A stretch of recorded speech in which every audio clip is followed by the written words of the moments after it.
Jacksonville Pool. Well, what's going on, everybody? Tim Jones here, your voice of Jacksonville Pool on behalf of Jacksonville APA, the home to the Voice of Jacksonville Pool. Also here on behalf of the CPA and the APA here as well. Appreciate you guys for tuning in to a after-hours stream here. We got a special one for you. Got a real special one for you. One of our very own Jacksonville teams is in it to win it. Got to get things updated, so bear with me for just a moment. I had shut the stream down, and next thing I know, magically they're on the stream table, and I was like, you know what? I can't let that go. I can't let that go. So here we are.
All right, it'll be just a moment. I'm waiting on them to let me know who they're throwing.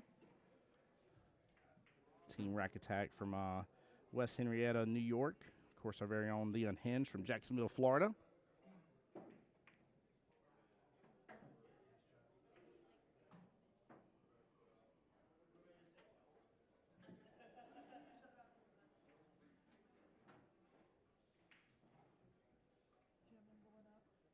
Perfect. All right. Miss Wendy is going up first on table one.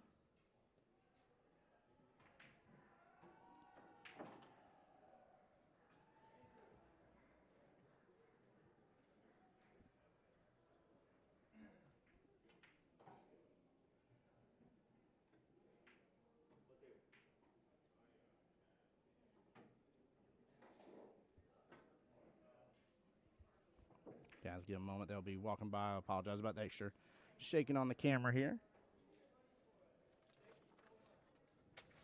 And looks like TJ is going up over there. I just need to know who he's against. Give me 1 second, Justice. Fill me in now.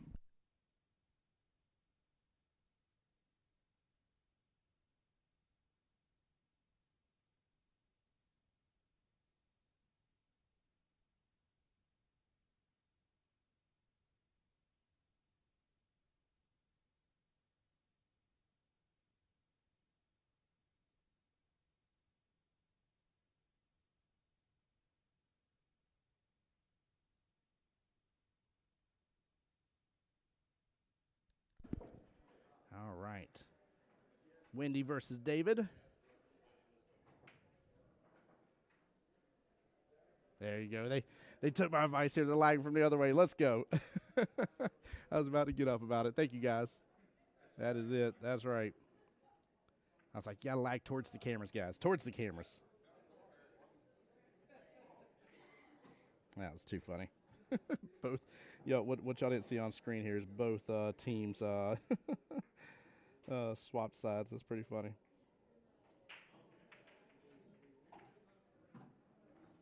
All right, let's see here. Double check. David's skill level 5, Wendy's skill level 4. Definitely a 4-3 race.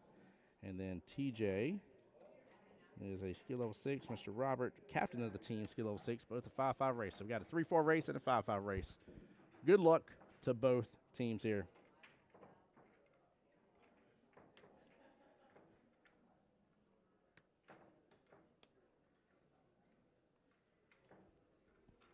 Again, just like we were doing a moment ago, guys, we're going to stay focused primarily on table one, but of course I will be switching back and forth with you guys here as well as things come on up.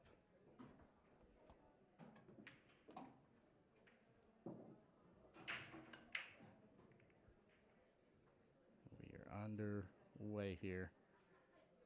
It's Wendy getting hold of her break. Ooh, stay up, cue ball. There we go. Again, Wendy and David score on the live screen here. Other table, TJ and Robert. I will say I like Rack Attack's jerseys, by the way, here. The jerseys are pretty nice.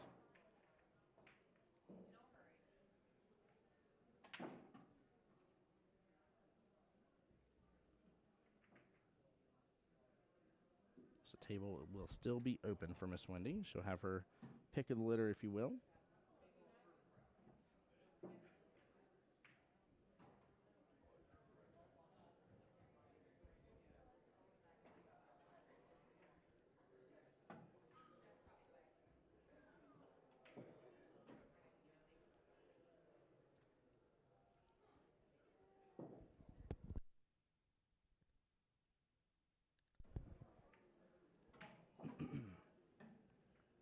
There we go. Nice little slow roll pocket speed by Miss Wendy here. So she's going to opt to go with solids.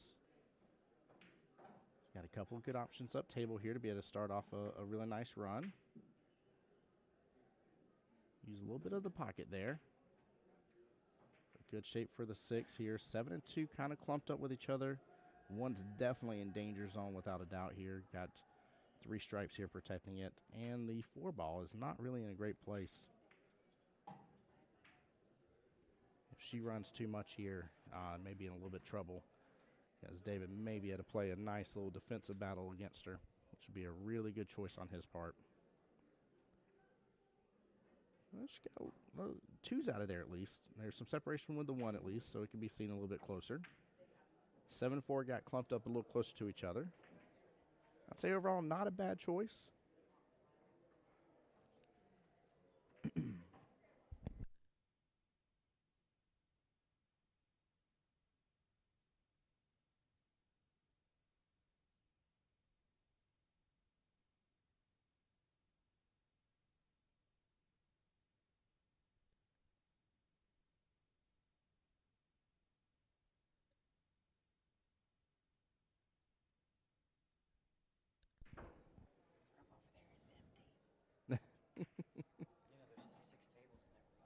Oh, yeah.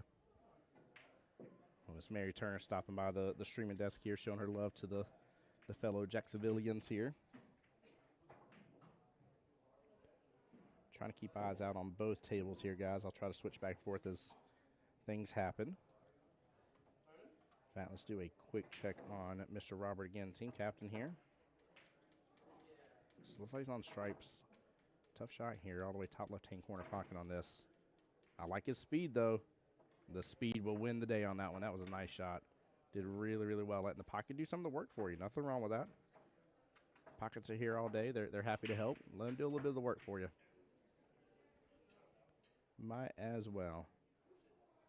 He's still in a bit of a predicament for the run here against TJ, but ooh, went for the bank shot here and lands it. What a beautiful bank shot that was. Nicely done. Very, very nicely done here. In fact, I don't know if I caught it in time. Oh, yeah, I caught the tail end of it. Look at this instant replay. Can't be mad at that. Can't be mad at that at all. Very, very nicely done. Back to our main table with Wendy and David.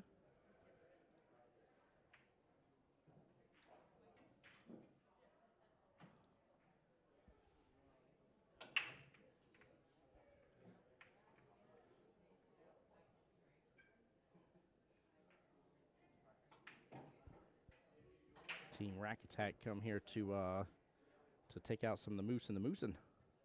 Again, I'm a big fan of their jerseys. I like the theme behind it. It's a lot of fun. Miss Wendy back to the table, but I'd say no better off here. I like the fact she's already going to go after and start attacking those solids right there. Gets a little push out on it. 4 is messing with the 15 now, unless David goes to look at this right away.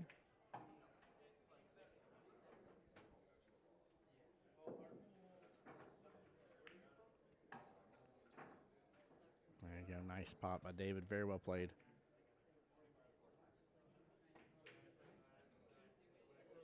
Honestly, he maybe had actually worked. Yeah, I was about to say maybe it had worked out through it a little bit on this here. I don't know if he's got full view, and he did. What a shot. Only downfall is 7 ball, kind of replacing the 14. 14's not in a bad spot, but 7 ball is definitely in a better spot than what it was. But overall, that was nicely done. Way to handle that situation. Seeing TJ over there rack. So Robert got rack number 1 in the race to 5 on the second table.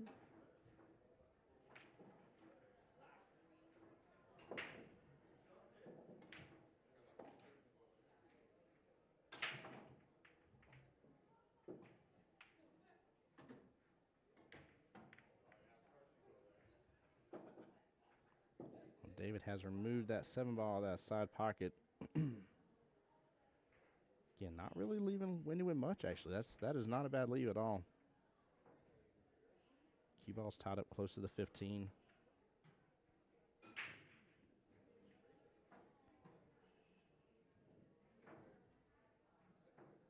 Wendy's got a couple choices here, but I almost wonder if the bank was an opportunity, but just playing smart here, playing defense. 8 balls now blocked by the 1. He should still have some eyes on the 15. As we talked about earlier in the stream here, defenses win championships, guys, and you got to, I mean, when the time comes, you got to know how to hit the brake pedal and make sure everything keeps on going in your favor. Good try by Mr. David. Oh, 15's going to sit off that top short rail, though. It's a little bit off of it. As long as Wendy doesn't leave the cue ball up towards the top half of the table, she may still get another shot at the table if she doesn't complete a run here, which the 2 ball tied up to the 14 may not allow her to go through and complete a run. Well, if David gets hold of that and that cue ball's top half of the table, she may be in trouble here. At least she's still got a blocker with the 1, but that may be fixing to change.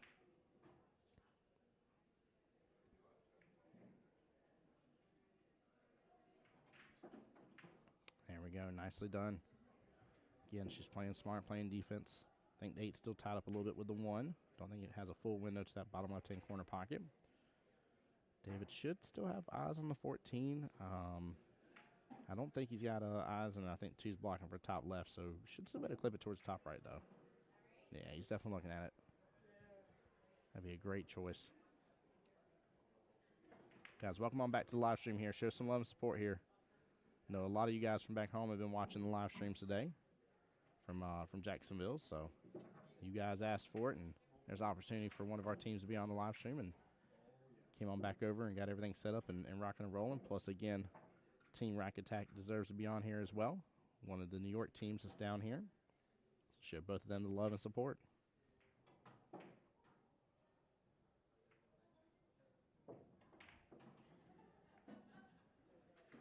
Oop, might get the love the second time around, and she does.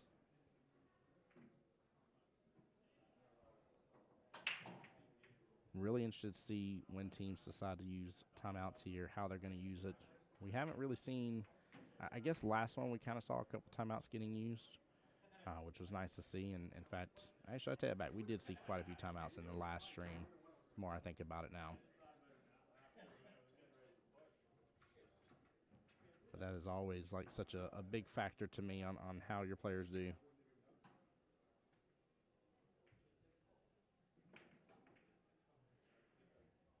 Good hit, nudges the 8. 8's kind of center of the table now, in a great position. Tough cut coming up on this last stripe here.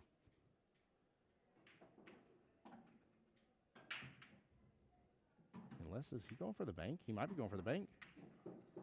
Yeah, he was going for the bank. I like it. It's a little two-way. Oh, extremely smart move from David. Logan Lane says, heard that guy in the bag is giving out the last 2. What's up, Logan? How you doing, brother? You better get your boy Christian Daniels now. Come on.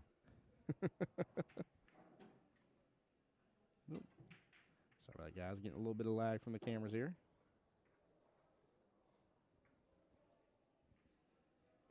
That should work itself out. Sorry about that.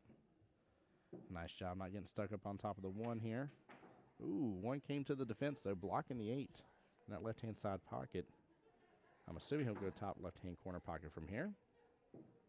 A bit of a cut to do it, but not impossible.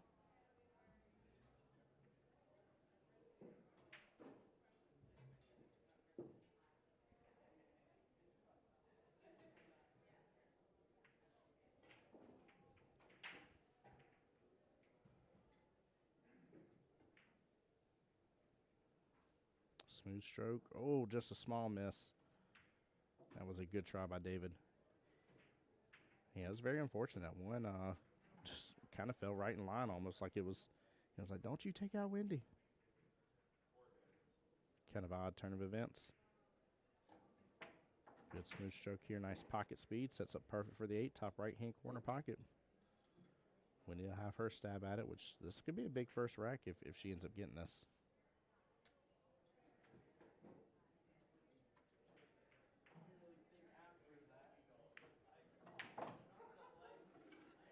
And she does. Nicely done. Good out. Well played by David, though. That was, again, a great rack on his part overall, and we'll see right now. He's definitely showing why he's a higher skill level, a little above here with Wendy, and doing a good job for his team rack attack. Let's check in on his captain here, Mr. Robert. Skill level 6 again. The update on this table last I saw was Robert was up 1-0 against TJ, both a 5-5 race, both skill level 6. They are dealing with a major cluster there in the middle. Miss Samantha Shea in the chat here. I was wondering if you were going to get in here. Cheering on Miss Wendy here, saying good job indeed. It was a good out. It was well played. And he was trying to get that breakout there. He's a little bit disappointed. We're going to come at this tail, but we don't want to miss the break. When you get a little bit of separation, 13 balls still rolling. Nothing on the break. 8 ball kind of stayed about center of where it was, very close. But there's a little bit of breathing room across the board here. Nice. Smith Shea says, I'm watching on YouTube on my TV and commenting on Facebook via your phone. This is hilarious. You got 2 streams pulled up. I like it. That's support right there.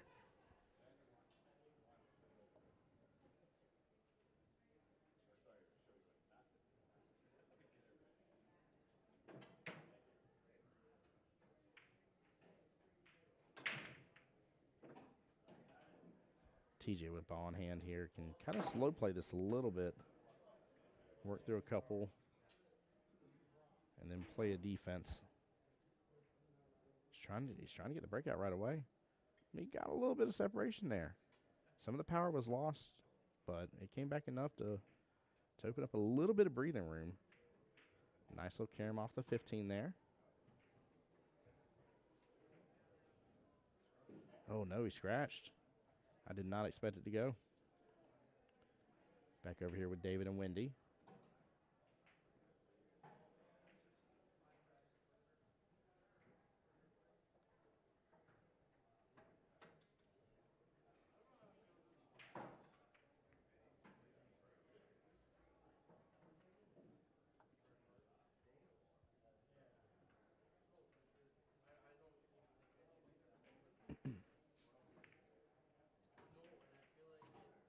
Good smooth shot there by David. That's what I was talking about. He had a couple of these types of shots here a moment ago on rack number 1. I mean, he seems to be shooting really, really well. Honestly, again, if it wasn't for the one coming in the way, I mean, he knew he tried to keep the one from being an issue and getting stuck in the corner, but if it wasn't for that, I think he would have taken rack number 1. So he's just got to keep that kind of in mind and keep that train of thought, and Winnie needs to power on through and continue rocking and rolling like she's doing. She's playing really great pocket speed, both having really good aspects of their game that I'm liking seeing here, especially based on their skill level.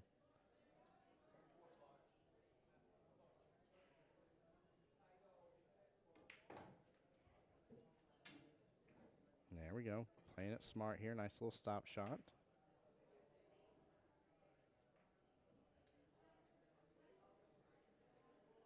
Now he's looking at this 15 bottom left-hand corner pocket. Interested to see what he does here. Yeah, he was trying to pull it back, but did almost like a little poke on it. I think think it's all good, though. I think you can still see eyes make good contact with the 9 and keep everything rolling on. Now, he might have swung that a little fast. He got super close to that little clump down there with the 7, 2, and 6, which I would dare say that can favor Wendy right now from a defensive standpoint. Obviously, that cluster is going to be something that she's got to deal with and work through. Christian Daniels coming over to give a timeout.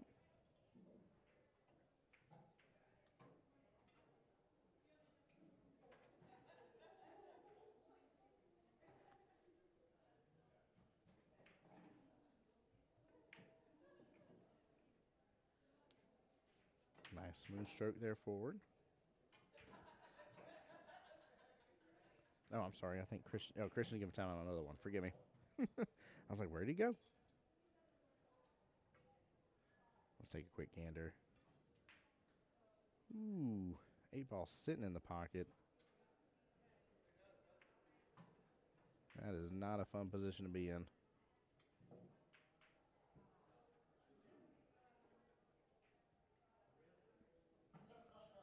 TJ playing safety, and good safety at that.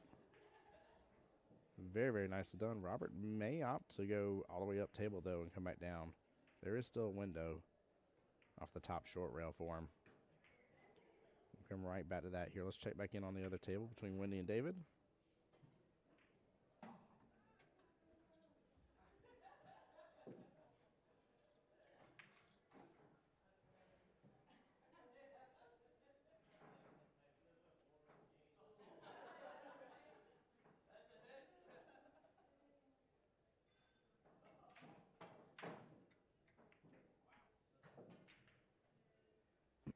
David keeping it smart here, playing defense, setting the 14 up nice and neat in front of the pocket. Coming back over here against Mr. Robert versus TJ. Sure enough, he's going to come up table here, trying to get it back over. He clipped the 15 in the process. Luckily, he didn't make the 8 in the process of that. That would have been a loss of game. But TJ has a ball in hand now, so.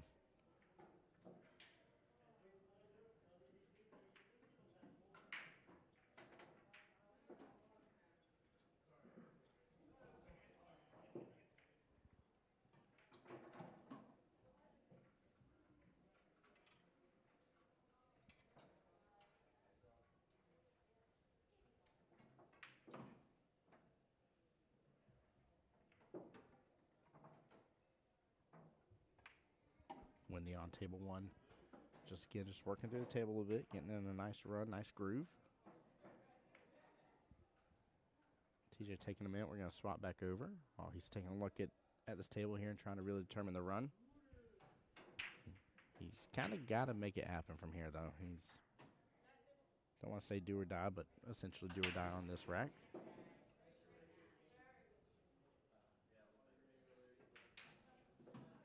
And might get a little love from the table here. Goodness gracious. A little luck of the table, if you will. Didn't know TJ was Irish, but he's got a little leprechaun luck going on since we just passed St. Patrick's Day just a moment ago.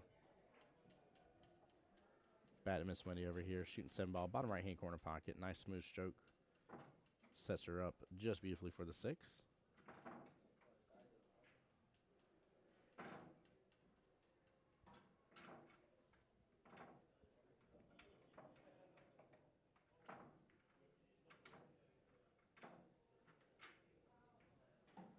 And a good smooth stroke here. She bumps into the 8. I don't think it got in the way of the 14.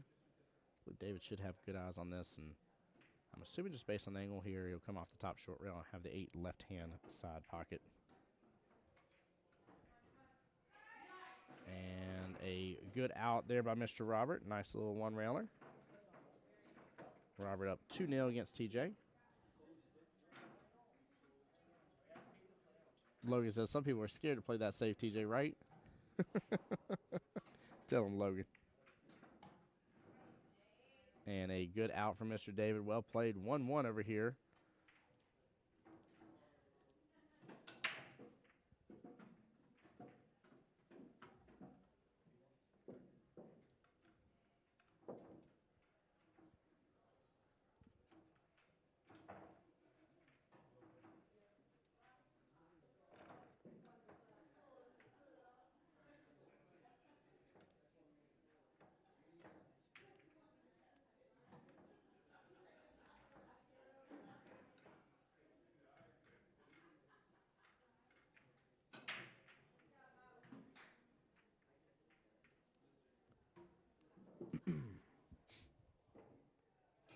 Both gentlemen maybe breaking at the same time. Let's see if we can catch one of them. There we go.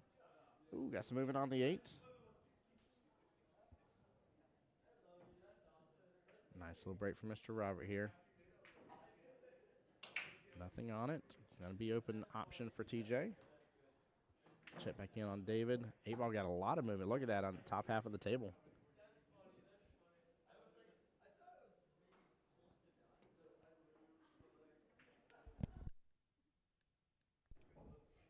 And just like with TJ here, Wendy will have her pick of the table. Looks like she's going to opt to go with the 4-ball bottom right-hand corner pocket. Again, slow rolls it forward. Pocket speed is Wendy's game, so it works out best for her.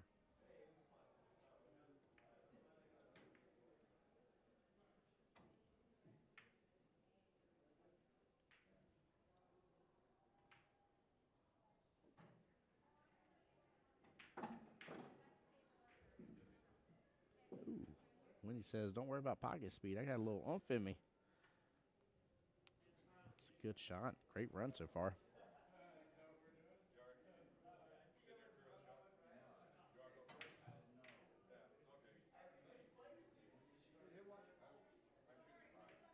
Oh, Rodney on my YouTube channel asking a great question. He said, missed the 8-ball shot by Robert. Why would that have been a loss? Didn't see what happened. When Robert did the initial one-rail kick off the top short rail back down, he made contact with one of the stripes first. And in doing so, he would not have made a legal hit and would have potted the 8-ball out of turn, essentially, there, or error on 8, if you will. I forget. I don't think it would be 8 out of turn, but be error on 8 or scratch on 8. So because a foul was committed before he potted it, would be the why. And I'm talking about it barely thin sliced. I think it was like the 15 ball or something like that.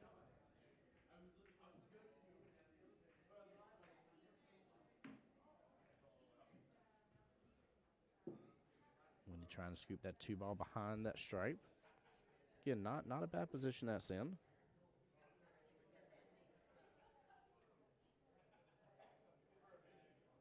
But yeah, Rodney, appreciate the question, by the way, on my YouTube channel. Great question.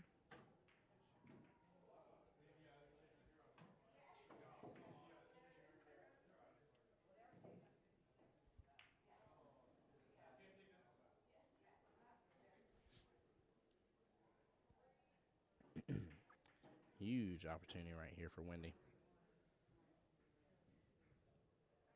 This is set up just like a dream here.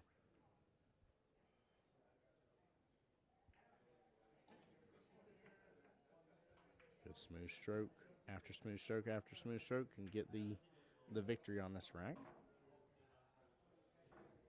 We'll hop over to table 2 again, take a look at it, see how they're doing. Nice job, good pots here, good setup for the 8. By the way, huge shout out. I know I've seen some of Mary's team,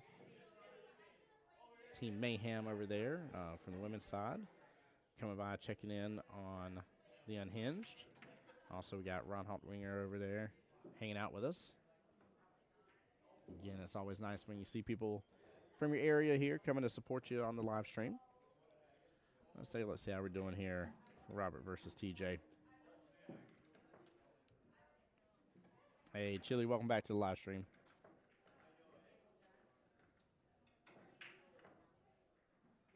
Smooth, slow pace shot there by TJ, just off a little bit.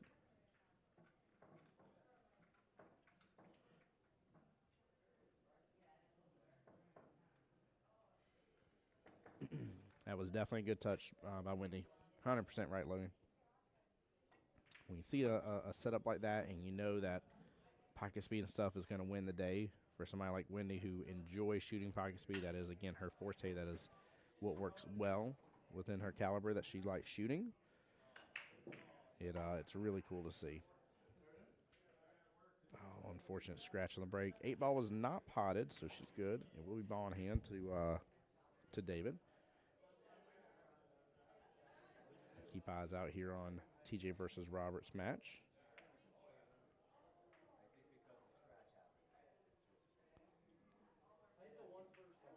Rodney says split tables must be nice during tournaments. It definitely is, in my opinion. I'm a huge fan of the split tables from a time standpoint, from a um, having a little bit of a different variety in your strategy. I think it's actually kind of fun. Some people don't like it because it forces them to change the way your strategy goes on stuff to an extent.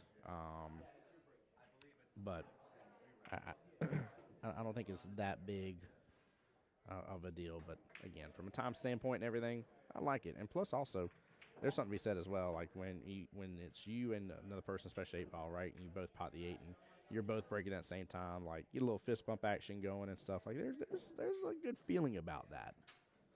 So, which Team Rack Attack had that a moment ago.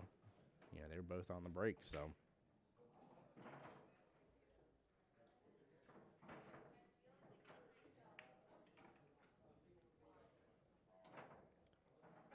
But yeah, Rodney, I definitely, like I said, I'm definitely a fan of it. It's something we started doing a little bit over in Jacksonville as well. Yeah, Chills has a play on split tables. I like it because I don't like being out till midnight on league night. There you go.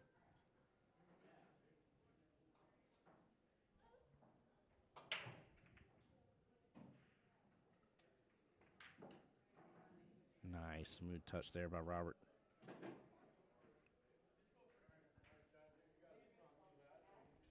Robert has some good run potential. We're going to check back in on table 1. When he hitting a little hard, it creates quite a bit of separation, though. Got a little lineup here of all the stripes together. Question is what are you going to do, David, about the 1 ball?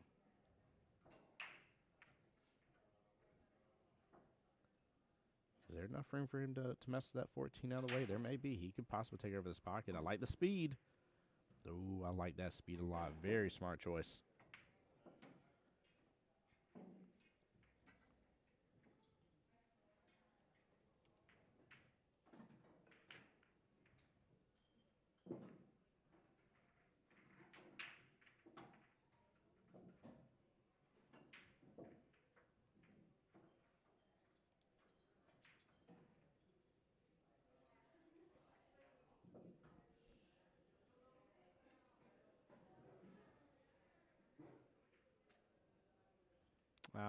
Approximately about 140 teams are up here, give or take. Rodney on my YouTube channel says change strategy, not much. Change is still following who puts up first. We split 2 on 9 ball, but DJ Knight they won't do it. That's funny. It does when you're in a tournament mode and how you're playing, because keep in mind, right, in regular league when you're on split tables, I'm not saying it doesn't matter. Obviously, like a lot of us still want to win. You know, we're trying to get qualified for stuff. So don't take it the wrong way. We want to say it doesn't matter. However, whenever you're rocking and rolling here during that league night and stuff, you know, it's not a big deal. But during tournaments, well, because you play until systematically you can't do it anymore. So it does make a difference during that. Give me 1 second, guys.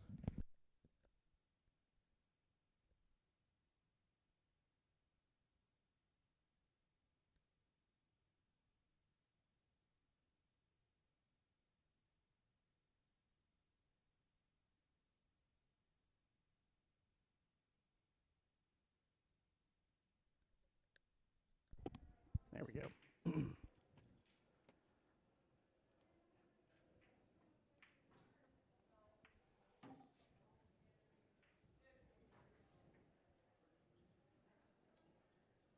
Oh, DJ Knight Double Jeopardy Night is what you meant. Okay, I thought you meant your pool all had DJ Knight and you guys were all jamming out to the tunes. I apologize, Rodney. I definitely misunderstood. Yeah, Double Jeopardy. I mean, you'd have to have 4 tables per 2 teams, unless your pool hall could just afford that. It would not be a normal thing. I think most host locations would do. Oh, unfortunate scratch there for Miss Wendy in that right-hand side pocket. Take a quick gander how Robert's doing over here. He's been working on this table for a moment.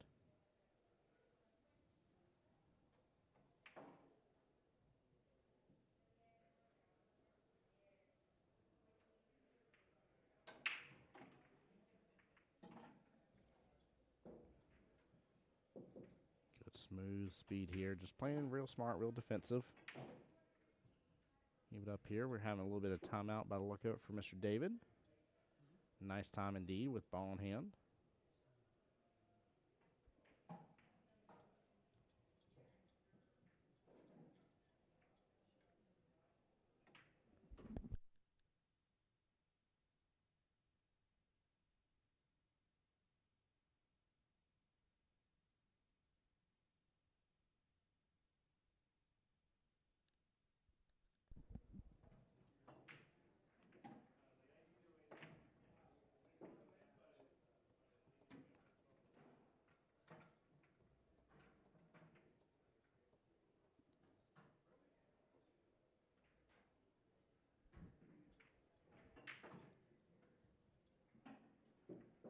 All right, sorry about that. Had to take care of something real fast here.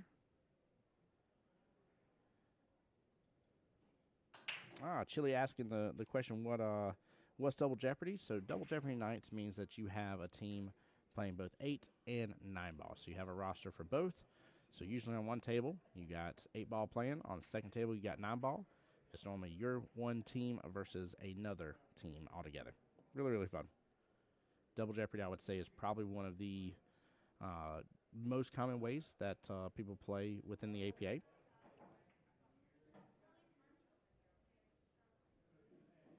All right, looks like maybe a defensive shot here is what's been opted for. 3 ball snookering up closer to the 8. Not a bad choice at all here.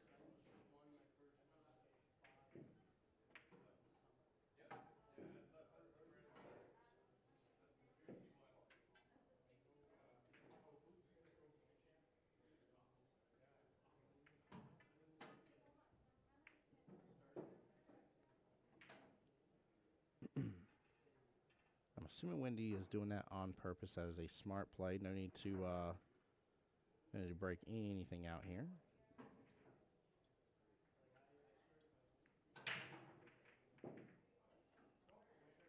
David keeping it the same.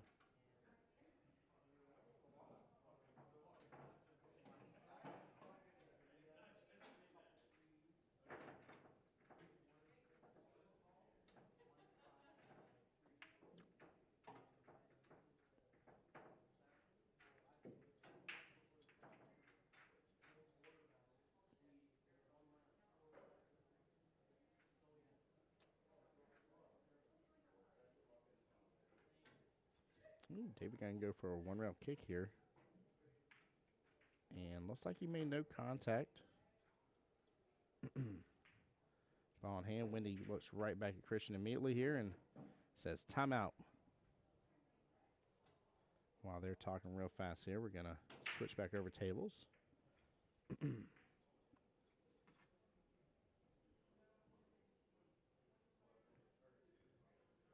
TJ going for a kick here as well.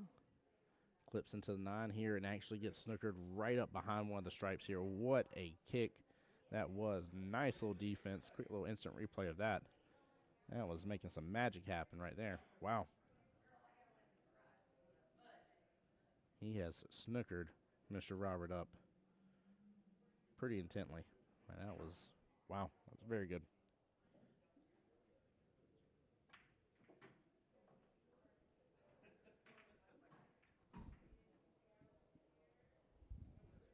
All right. Let's see how Christian coached her on this.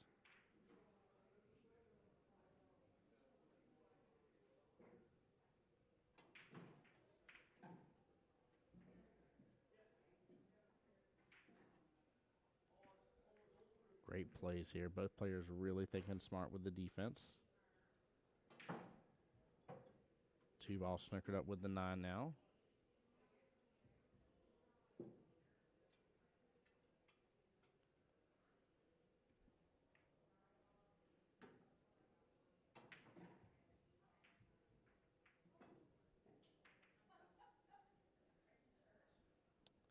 Chili asking what ball's hiding behind the 8. Yes, that is the 3 ball. That is a solid.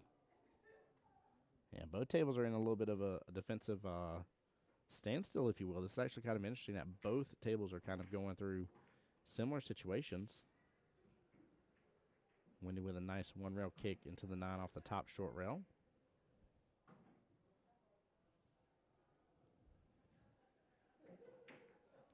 Good try by Mr. Robert. Ball in hand over to TJ.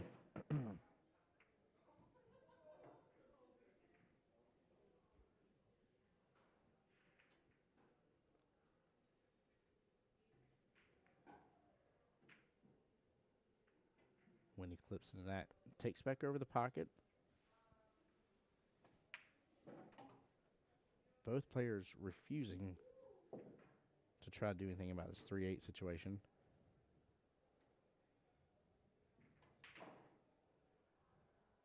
David has essentially struck first here. He will allow Wendy the opportunity.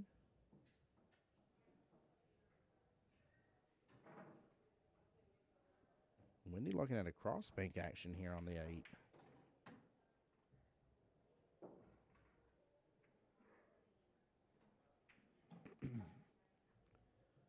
8.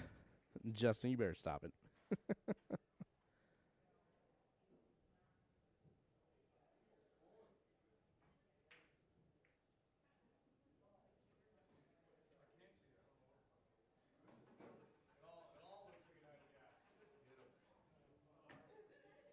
And David will have a great opportunity now.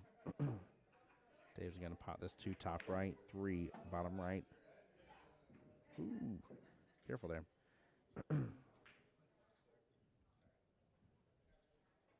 Now, I'm assuming he's going to try to get back over for the 8 in the same pocket, but he might just roll this up and try to see what he's left with.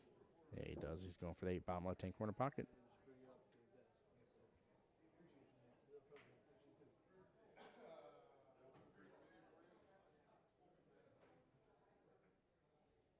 Yes, 1 timeout per rack. That is right, Rodney. Well, 1 timeout per player per rack. Ooh. He comes up short here. Leaves the 8 ball down in the bottom right-hand corner pocket. This is Wendy's chance to close this rack out in this matchup.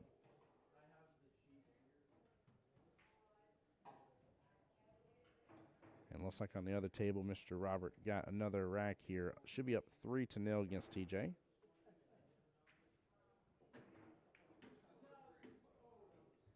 And she force follows it on in. That will be a scratch on 8. That was the issue with that shot right there. That was the tough part. 2-2. Forgive me here. I did not give the team point here for Wendy getting on the hill.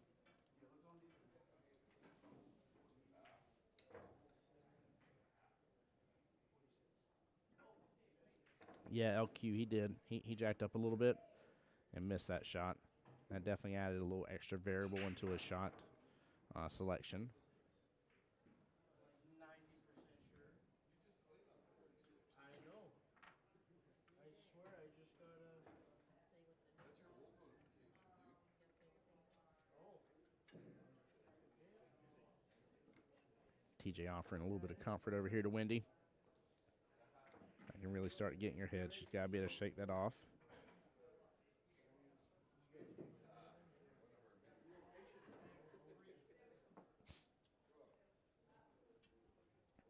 Justin J. Money Lamont, how's your night going, brother?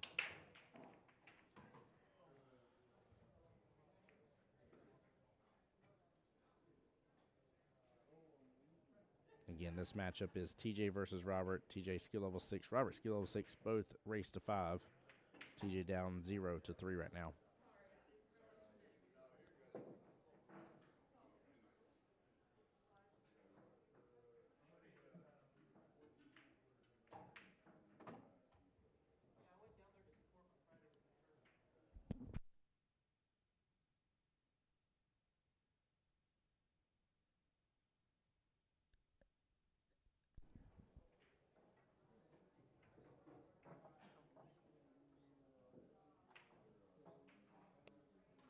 Chili, I'm mad at myself for not making that joke, but that is hilarious. Chili said, I feel like Wendy's should sponsor this match here because it's a match between Dave and Wendy. Chili, I'm mad at you for that one, brother. It's been a good day, but a long day, and I'm definitely a little tired behind the scene here, and that's hilarious. I'm so mad I didn't see that myself. That's funny.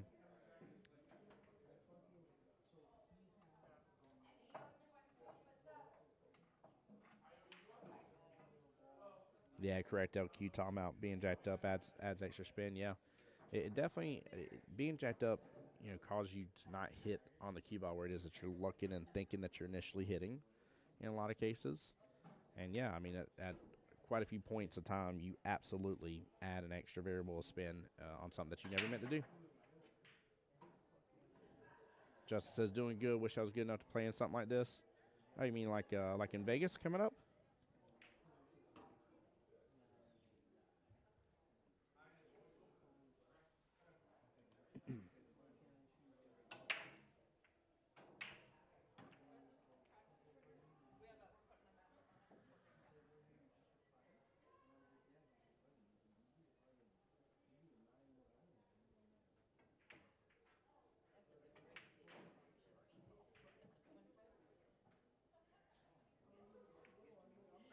Take a look over here, see how Wendy and David's match going.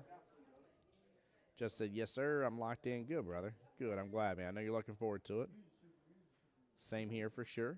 Excited to get to chase the teams around again and be back in wonderful Viva Las Vegas for the first time ever, though, in the springtime for myself. I've never been in the springtime. Very much looking forward to it. Excited to see with the changes APA put in place this year and how everything goes. And in this case, excited to get to see my CPA brethren out there as well. It's going to be good.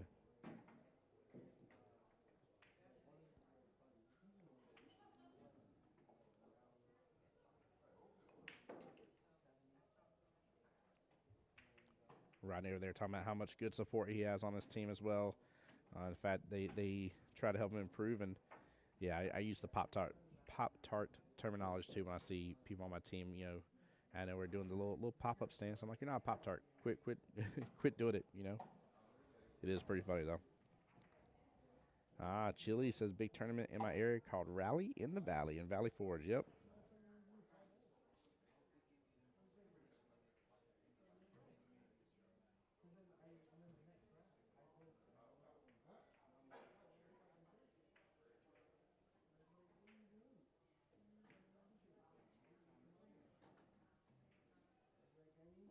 All right. David doing a little combo action with a 13 and the 5. Goes ahead and pots another one of Wendy's solids.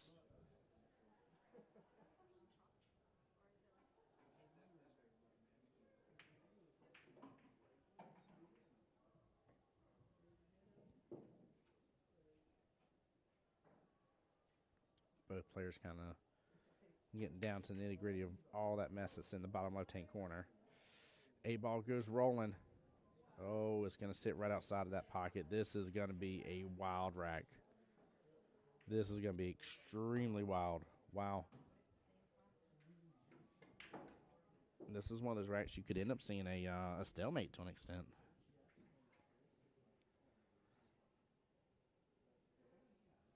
I'll be honest with you, I don't know if we've seen one of those on live stream, but this could be it, where both players end up opting to not go after the ball, and just because the danger that looms there with the 8.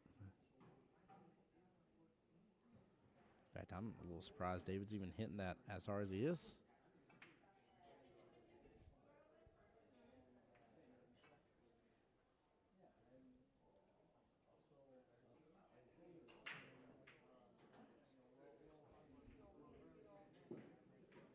Correct, Chili. There is a no foul limit. There's no 3 foul, is what Chili's asking.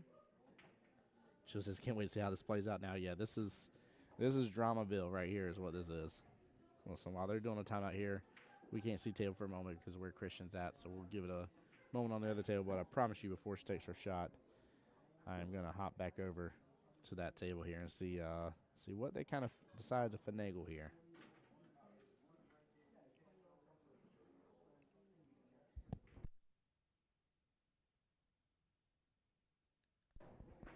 Justin over there pulling everybody's leg says he's looking forward to playing the skill level 3 bracket. You better stop that. You better knock that mess out, sir.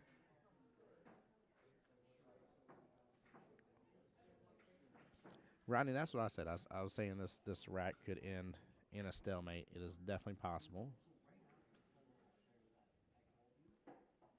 When you got a little bit of separation between everything, but 7-3 still clumped up with each other.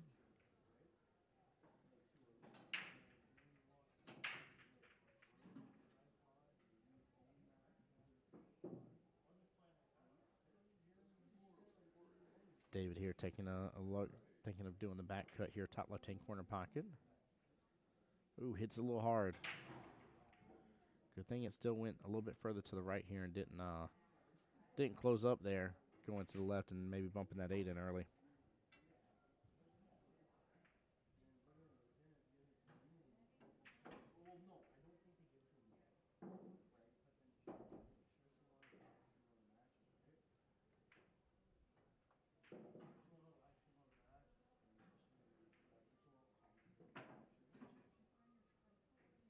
Wendy looks like she was just looking to get a good hit on the 3 and send it on over. Honestly, though, I don't think it's going to end in stalemate anymore.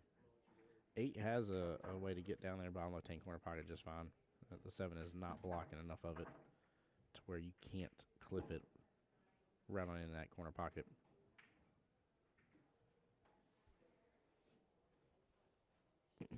So, this rack definitely had huge potential to end in stalemate. I definitely agree with that 100%, but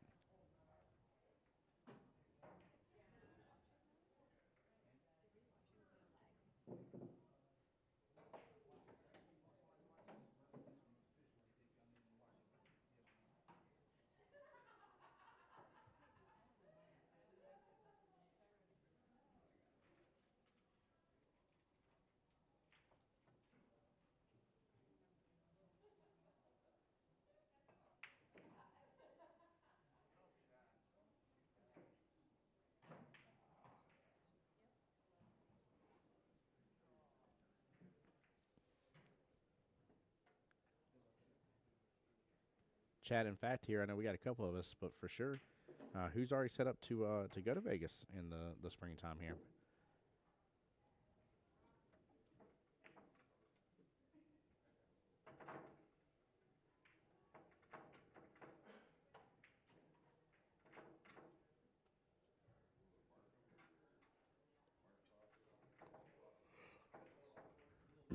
Excuse me, chat.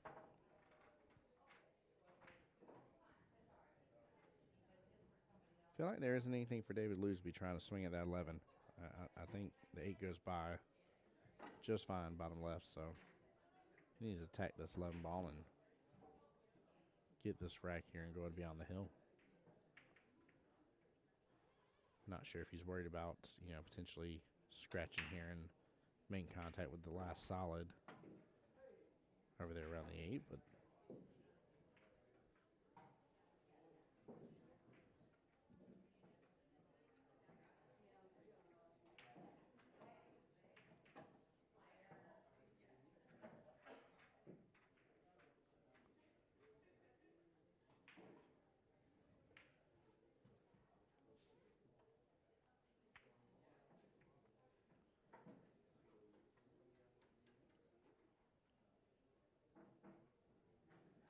this is a tough situation for Wendy here.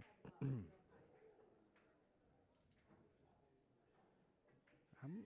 I'm a little confused by this now. That 8 has to be able to go by that 7. I mean, you need to be on a kind of right-hand side of it at this point, but you just can't tell me from this point of view that it can't go by.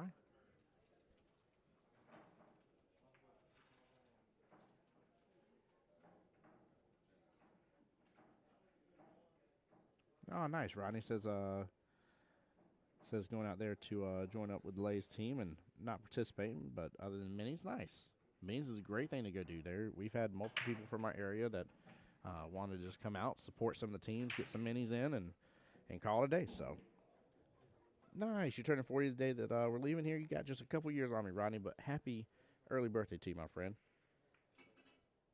Wish you the best and hope you have a great and happy birthday. Now we're back in Stalemateville.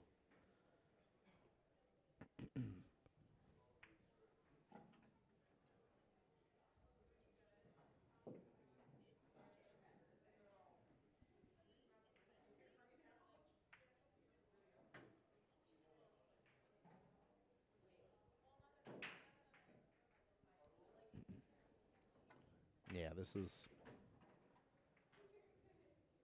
I feel like they just need to call this a stalemate and call it a day. Go on and reset this rack and get started back up again.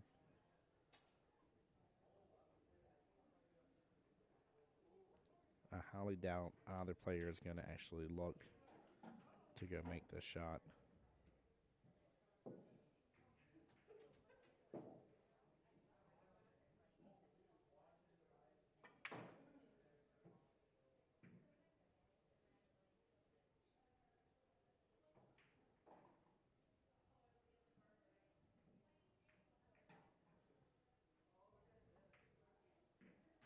Looks like she made good contact with the 7. I don't know if it was frozen. It may be now. But Dave's going to respond and kind of do kind of the same thing. Again, they'll get to keep shooting as long as they're both willing to.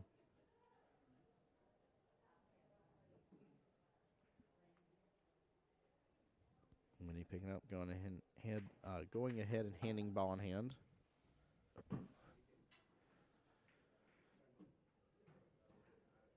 Timeout being called on David.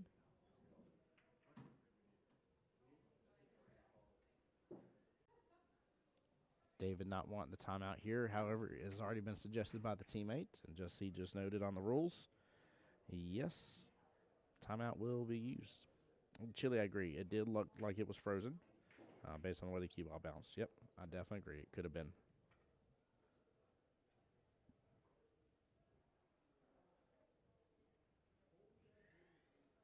Christian doing a great job taking advantage of the time out here to have a conversation with Wendy while the other player's getting his conversation.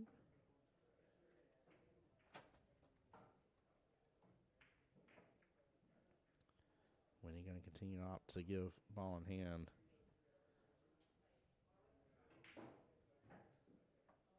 He might be, if that 8 doesn't go by, that's just weird to me. That wilds me out based on this camera angle, but.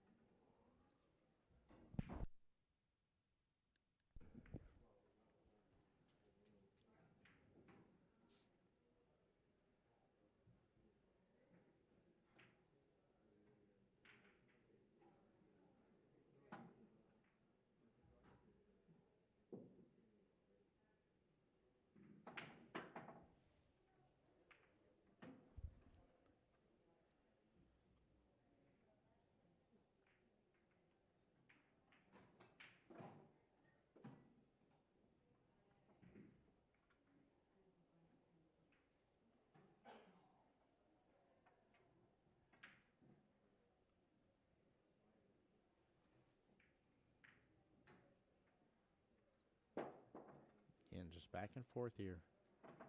I don't know if either player realizes about the potential for a stalemate. Like, again, they both have to be unwilling to take the shot, though. So long as they're willing to continue taking a shot, but if they both get to the point where they're fighting over, handing over ball in hand to each other, that's when we'll have a stalemate. On the other table here, got a quick update thanks to Jess here. TJ just got that racked, so it is 3-1 in favor of Robert in the race to 5 right now.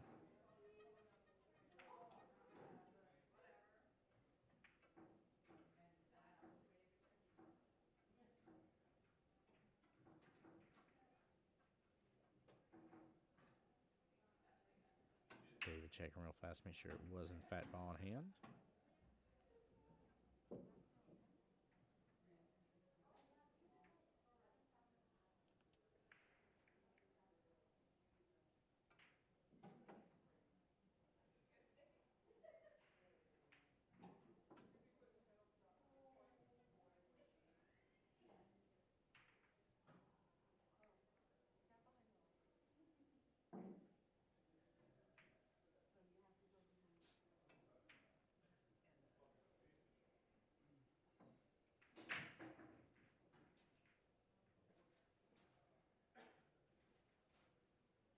There we go. Smart plays all around.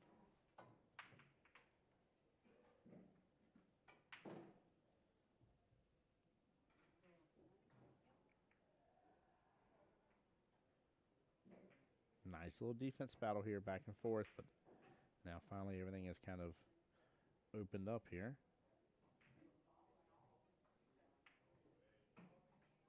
Correct, Rodney. He said it may look frozen, but if nobody asks for a watch or check to see if it's frozen, goes to the shooter. Absolutely right. Absolutely right.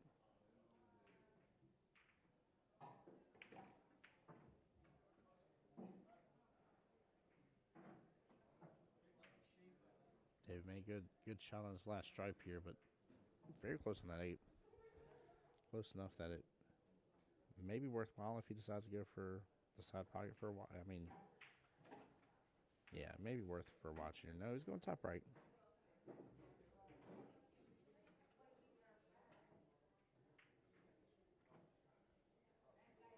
Yeah, Chili, the tide has turned indeed. It has went from a stalemate match to a not stalemate match to what should be a stalemate match. Official APA referee here.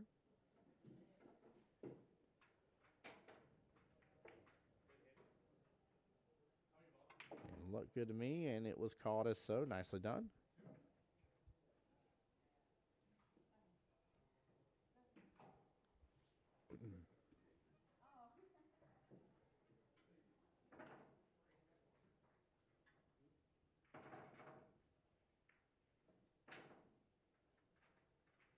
When you try not to play defense here. She was better off erring on the side of being further to the right-hand side of the table. I see exactly what she was trying to do, trying to let the 7 open up and play blocker.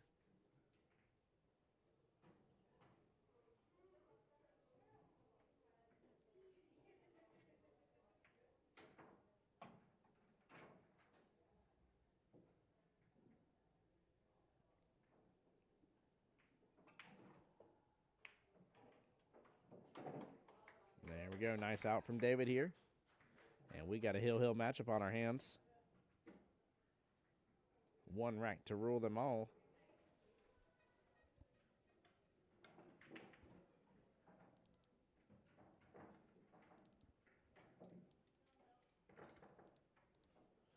Let's hop back over to table 2 here.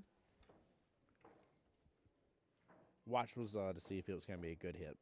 With him going top right, I don't think it was going to be an issue, but regardless, though, your opponent is allowed to ask for a watch.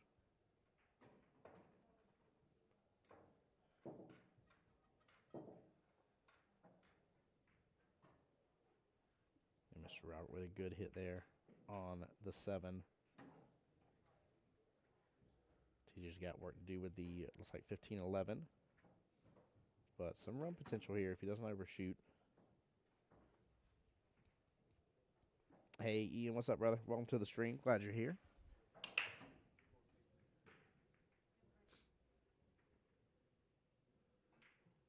Ooh, missed the combo a little bit. Tied up the pocket some more.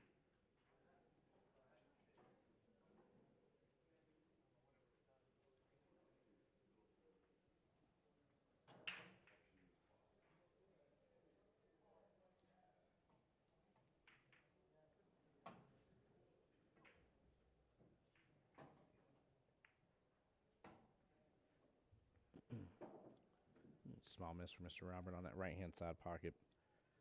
TJ has he's got to get some work done on this stuff. I know Robert's got the one ball that's hiding up in place, but there's going to be separation from it here soon if Robert goes after it and attacks it.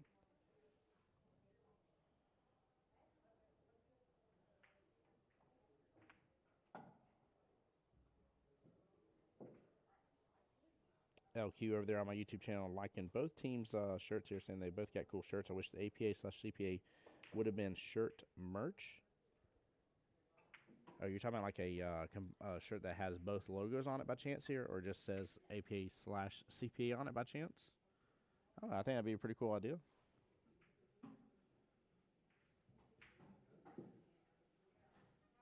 Oh, scratch by Mr. Robert. Lets it drift right on in. I think if he would have hit that with maybe a little bit of left-hand English there, he would have been slightly better off.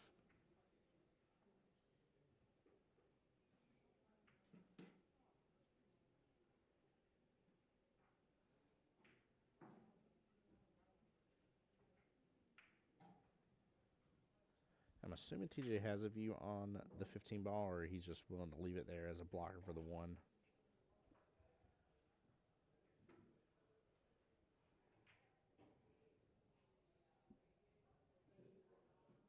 Oh, you wish there was some better one. Okay, I got you. Table 2 Rodney race is an even 5-5 race right now. Mr. Robert for Team Rack Attack is up 3-1 against TJ for the Unhinged. Tell him what's up, Ian. Tell him what's up.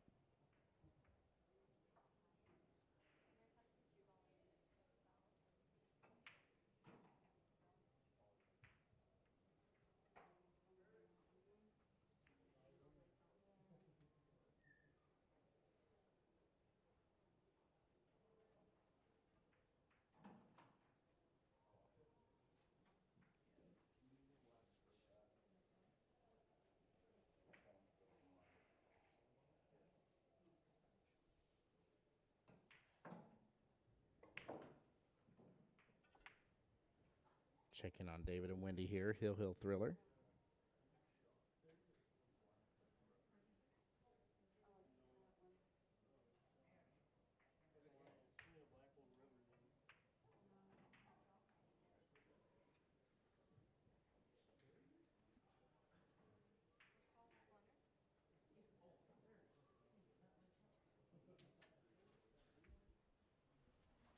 Both teams getting in a little defensive battles here. It's gotten a little bit quieter over here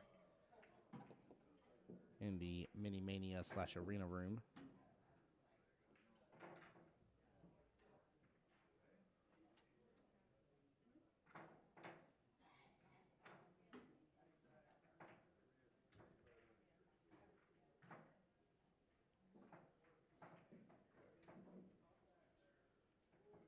When you're trying to work through the rest of this rack. 9 ball seems like it's a tough position. She may have to go ahead and take the 14.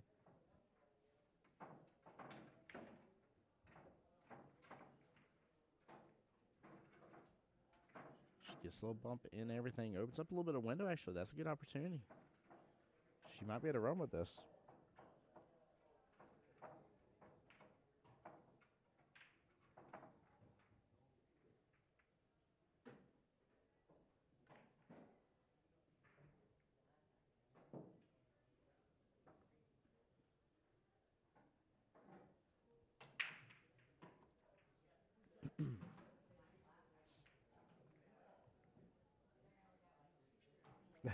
Ian, you better knock it off. That's too funny. Ian over there saying, what's this all about? Ian, I'll tell you what this is about. This is about you not being here and us not being able to go to a place that has some great poutine. That's what this is about. Had me a Philly cheesesteak one earlier today. I think it was delicious.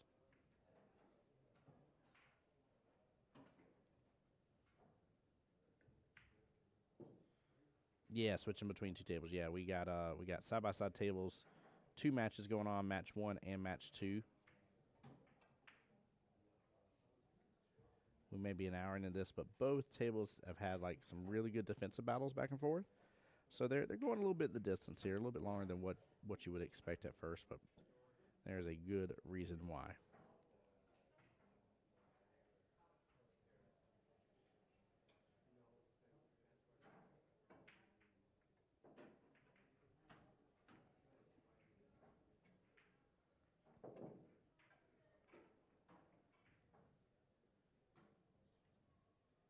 Mr. Jack Carter coming into the stream now, too. We're getting more of you Jacksonvillians. I see you guys.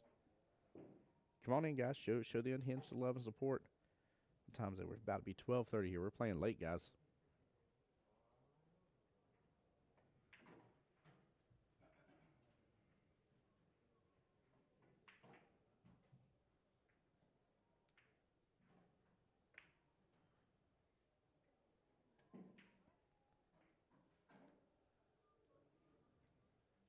Winnie was definitely worried about that scratch. I think she was more than making the 15. Gonna stay back to table. Good eyes on the 6 ball here. Cue ball's going to drift on over. Let it go a little bit further, but should have the back cut on the 4.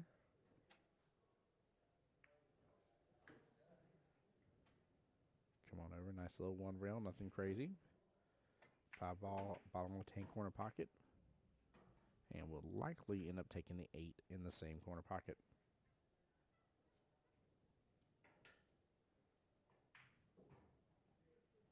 I love it. Ian said, I just literally walked in the door coming back from Vegas. Almost took a detour and headed y'all's way. But definitely not mad about being home either. Well, I'm glad you're home and getting some rest, brother.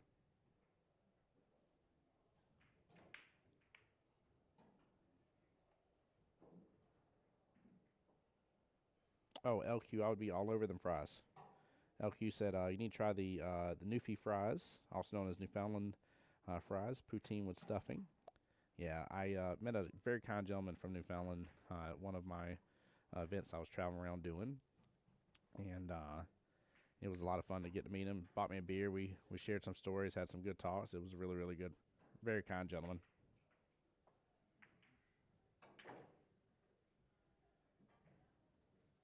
All right, winning with the first opportunity to swing on this 8. Top left-hand corner pocket.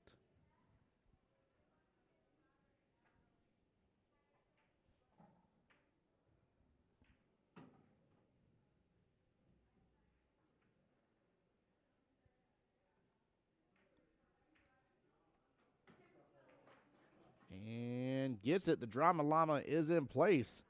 But finally, the 8 dropped. Good, heartfelt battle here between the two.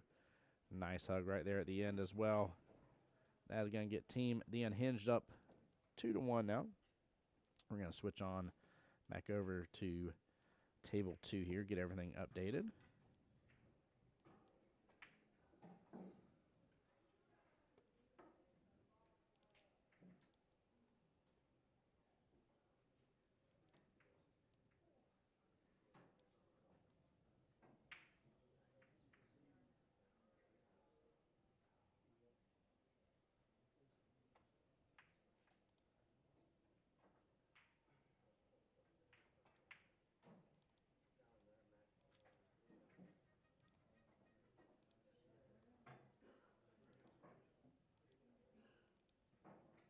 There we go, landing in here now as well, saying let's go, Wendy. LQ on my YouTube side asking what food is Jacksonville known for. Jacksonville's known for its seafood. We got a lot of fresh seafood in Jacksonville.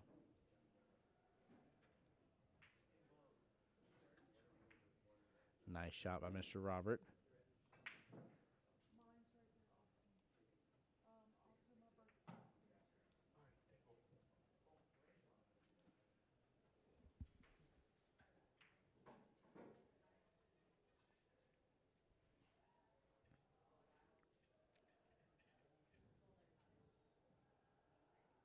Robert calling the bottom left-hand corner pocket. This is to get on to the hill.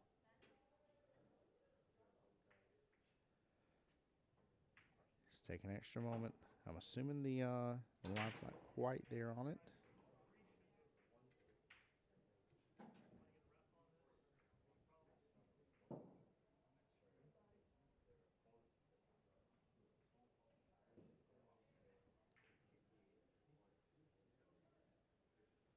No, good try. Good try. Jack says Mayport shrimp to be specific. Baseball's never been hotter since the Jacksonville Jumbo Shrimp. Sorry, had to.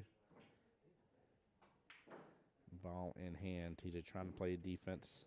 I'm assuming the 8's got room to slide on by to go bottom left-hand corner pocket. If so, Robert will be on the hill. Tie the score back up 2-2.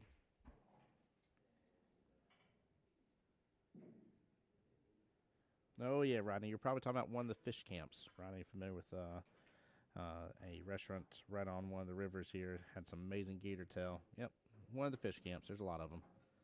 And a good out by Mr. Robert here, up 4-1. And on the hill, again, that would get Team Rack Attack their second team point.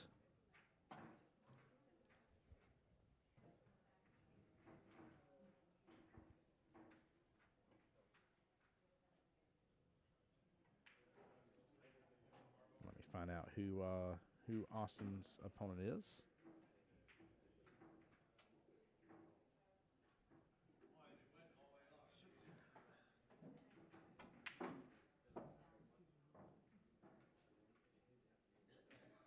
Hey, Dave, what's going on, sir? How you doing?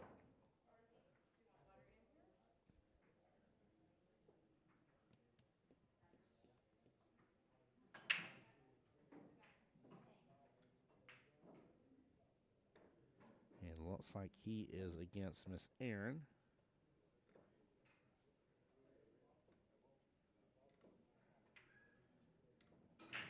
Austin Aaron both skill level 3, so that would be a 2-2 race.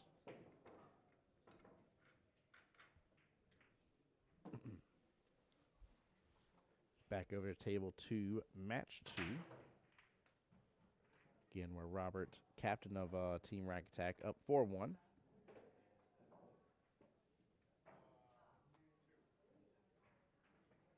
Tell TJ not happy with how everything's laid out. Take a quick gander here at Austin's break.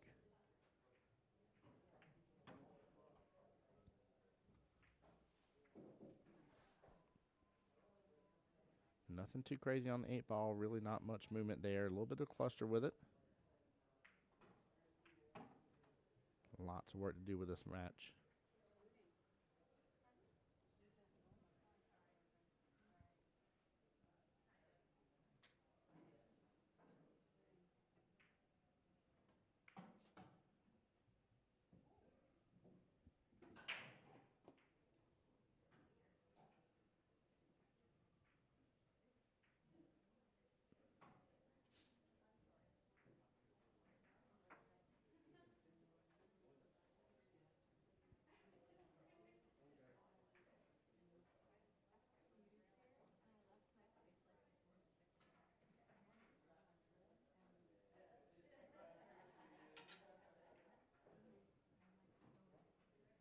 There we go. Nice shot. LQ, I'm not sure about that question here. It's something I'd have to take a look at, but I don't know if that would be allowed or not.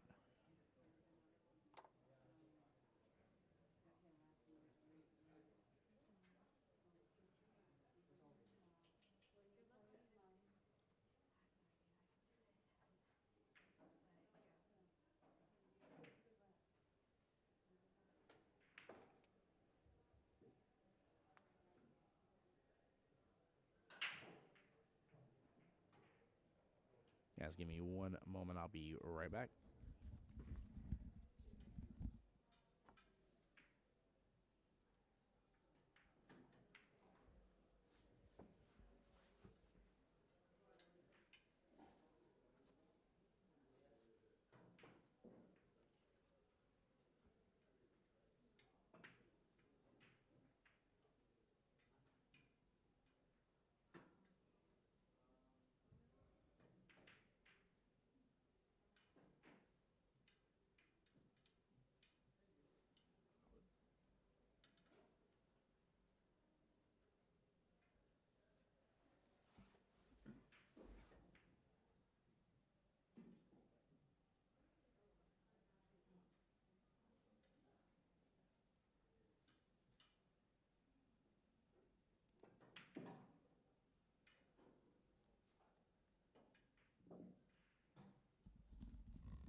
Stream 1 second, having a issue with the camera here. Give me just a moment.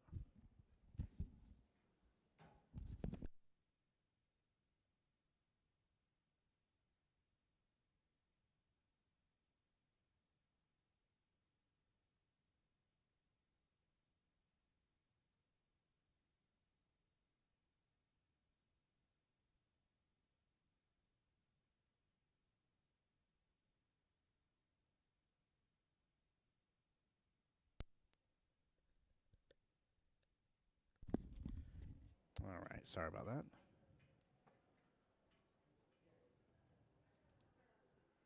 There we go. Step away for 1 second, come back, look at my screen. I'm like, everything's frozen. It's like, what happens? The stream got mad at me, I guess. It knew I stepped away from the computer for just a split moment.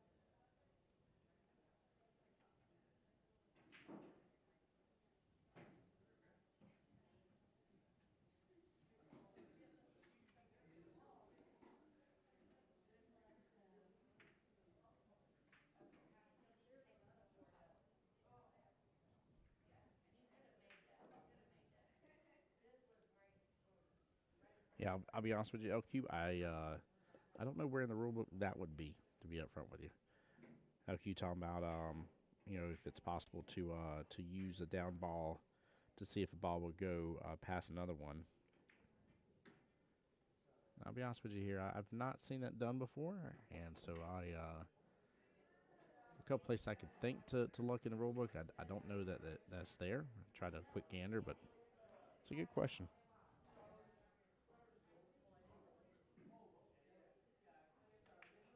Personally, I think the issue there is about making contact with another object ball. Would be the real issue at hand, even though it's only cue ball fouls, though.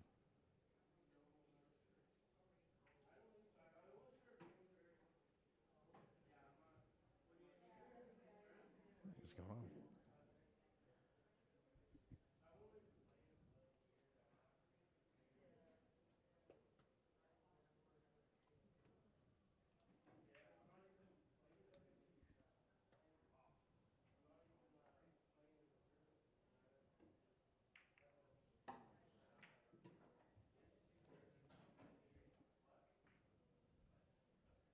Guys, give me just a moment here. Again, I'm not sure what's going on with the cameras here freezing up on me. There you go. They're coming back.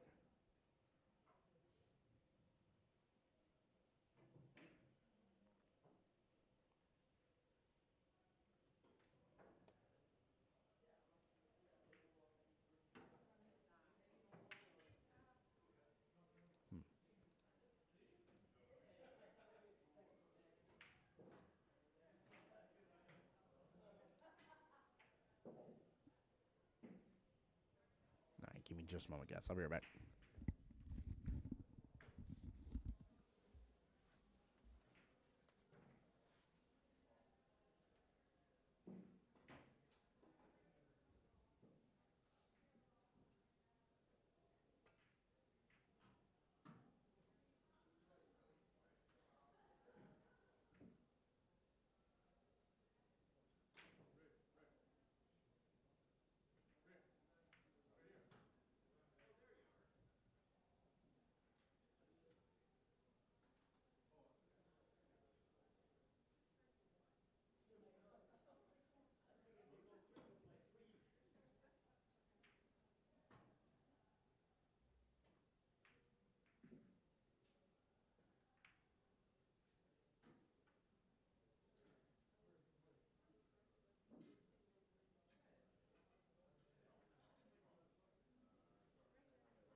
Dave saying it's TJ's fault here. No, I went and I've had my cameras on the charge.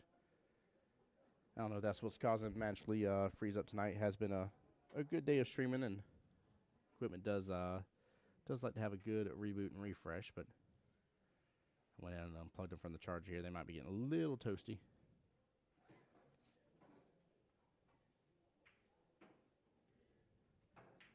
You can tell both teams are really kind of slowing down here as later matches is wearing on them.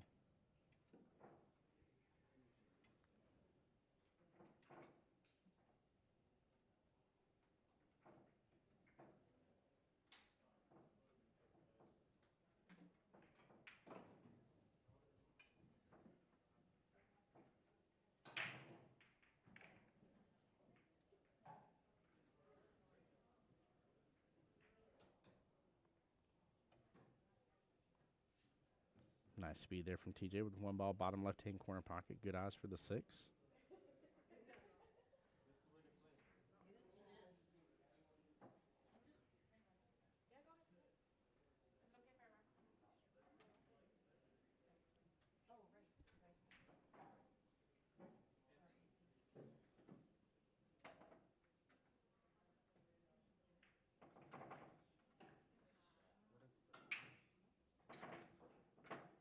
miss there on the 6th ball. TJ may still open up a window for Robert on that 8. I think Robert can see a sliver of it.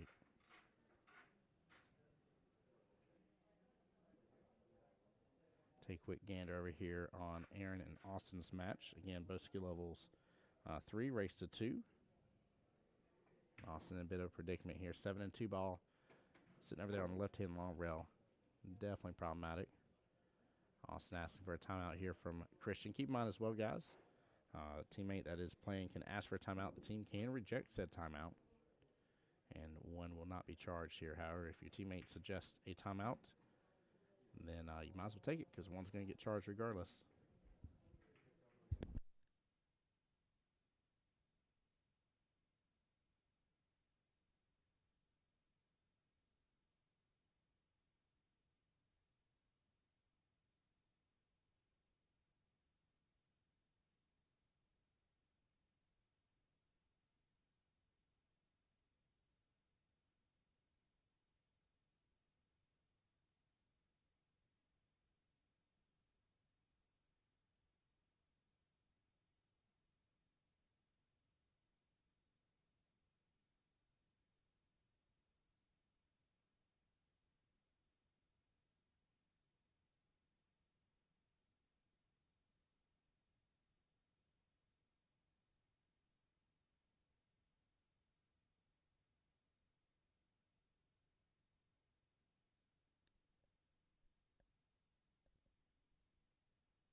All right, Mr. Robert back to the table here, getting up 4-0 or 4-1 against TJ. Race to 5.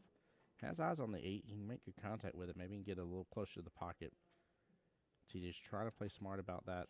Try not to open up options for him, but eventually Robert's going to keep getting that 8 ball closer. TJ needs to solidify this rack, get everything rolling, kind of have a different situation going forward in the future rack. Robert again making good contact with 8. No ball in hand to TJ.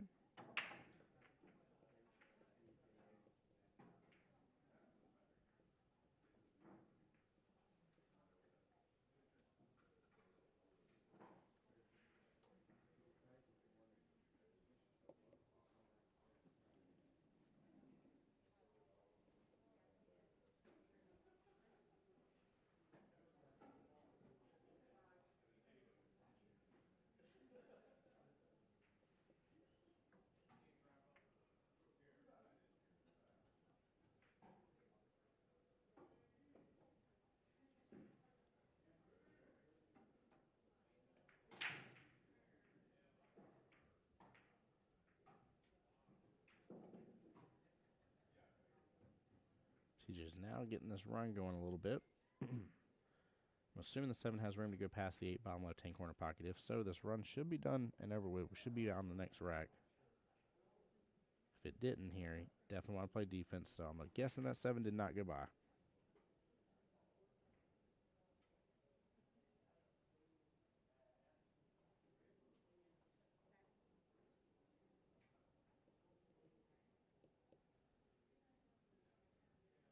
Yeah, LQ talking about the using the ball as a measurement option with the down ball here. Yeah, you can definitely use your cue ball, but obviously, like you said, the cue ball is live. Using your cue ball, moving around the table with your hand and make contact with an object ball, whether it's yours or your opponent's here, that would be a cue ball foul and count as ball in hand. So, risky thing to do to use it to measure there. What you were talking about on the stream here a moment ago.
Nice hit by Robert. Ends up potting one of TJ's balls, though. Is going to open up 3-ball for the bottom left.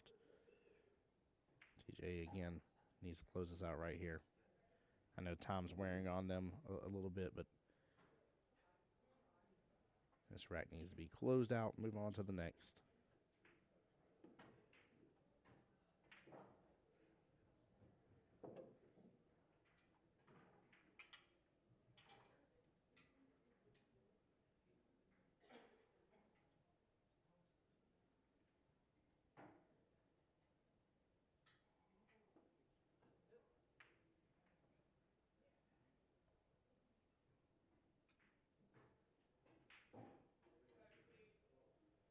There we go. TJ getting a second rack, 2-4. Overall, 3-1 left in that race. Checking back in on table 1 here between Austin and Aaron. Again, both skill level 3s, both 2-2 races. His first rack.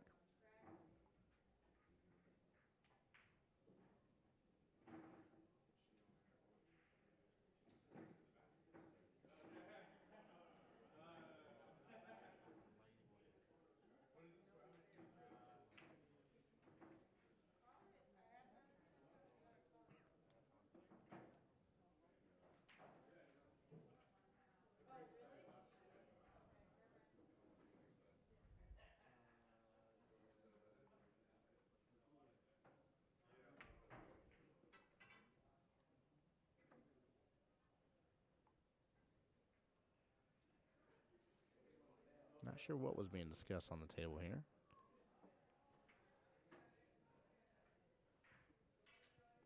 It looks like Miss Aaron has chosen to go with a bank shot here on the 8 off the bottom short rail back to the top right-hand corner pocket.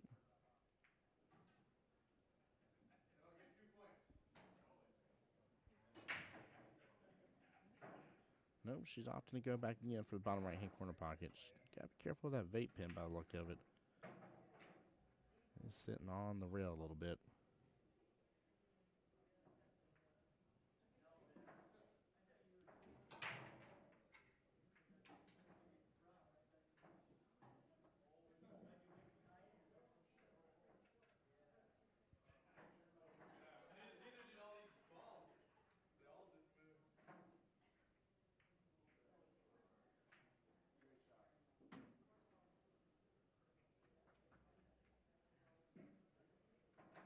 All right, that leave will do nicely. Austin back to the table. That's on the 7. He's just played smart, hit it full. Barely roll into it. That way not to leave an opening for that 8-ball for Miss Aaron here.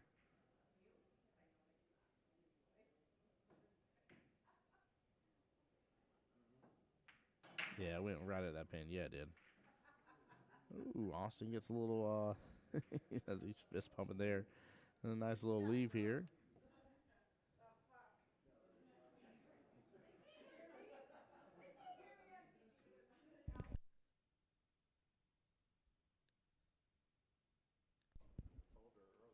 Yeah.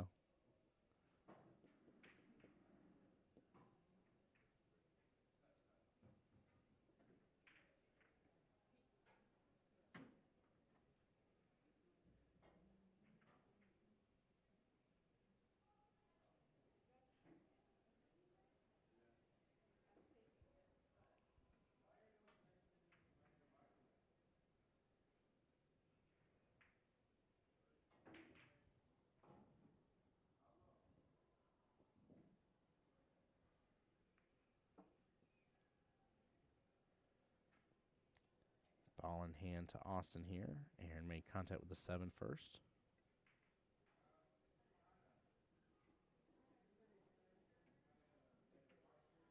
If I remember correctly, a moment ago, Austin's timeout was called here. Oh, don't do this, Austin. Dangerous, risky shot for the double hit.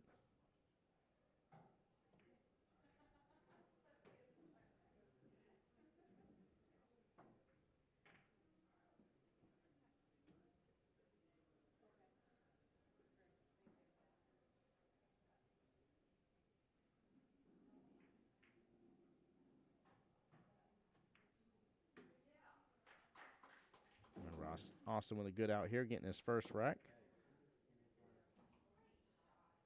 And that will get Team Unhinged a point there because he is on the hill. Brings them up 3-2.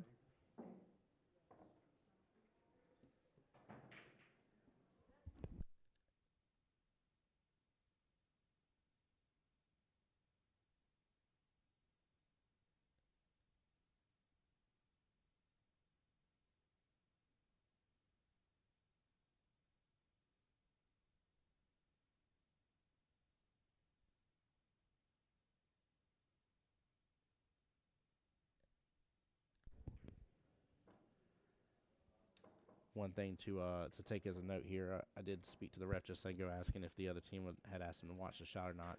Guys, keep in mind when you want a shot watched, which that would have been a great time. I understand the Unhinged Jacksonville team here, but still speaking from the rules standpoint, when you want a shot watched, you need to let your opponent know first, so that way they can stop doing what they're doing, allow the ref time to come over, get in position, then call the hit. Very, very important aspect. Just because the ref is close by, they're not in position, not in a good place to be able to call whether or not it's a good hit or not. So the call would go to the shooter, but you do always want to tell your opponent first.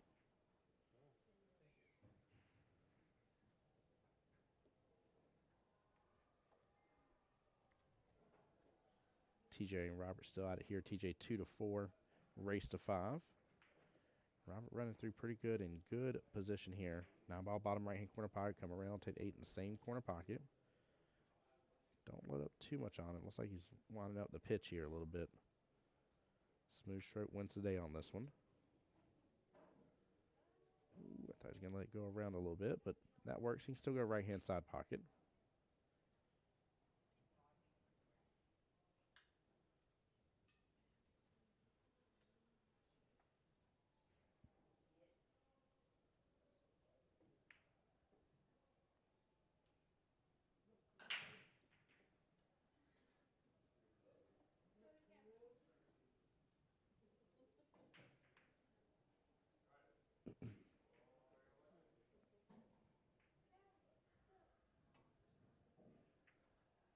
Like the speed here from Robert, but just a small miss there on the right-hand side pocket.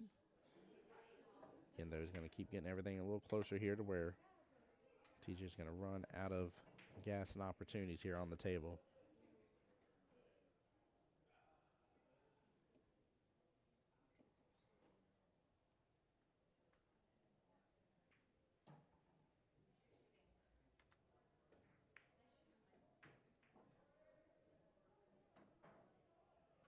TJ looks like he's lining up for the bank shot here. 3-ball, right-hand side pocket.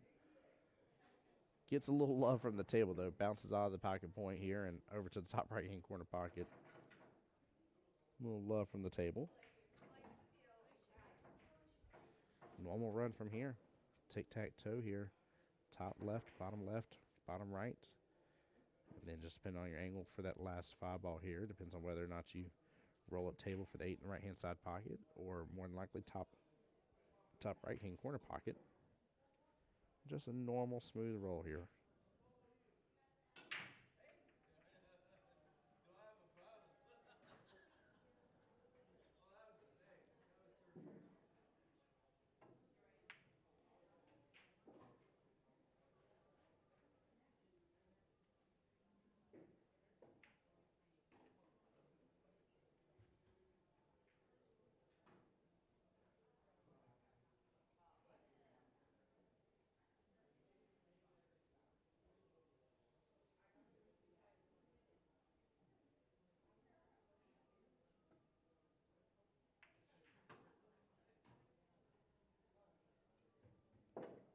There you go. TJ's in position here.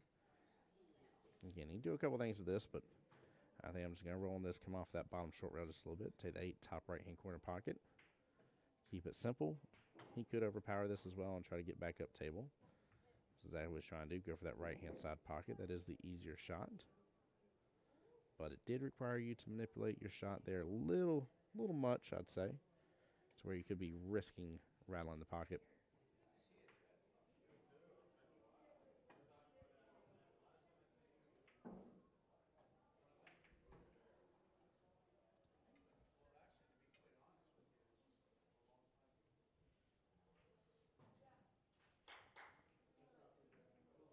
right, TJ with another right there, 3-4. It is a 2-1 race left in that battle. Checking back in on Austin and Aaron. Again, Austin's up 1-0 in the race to 2. Both of them skill level 3s.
All right, sorry about that, guys. Stepped away for just a second.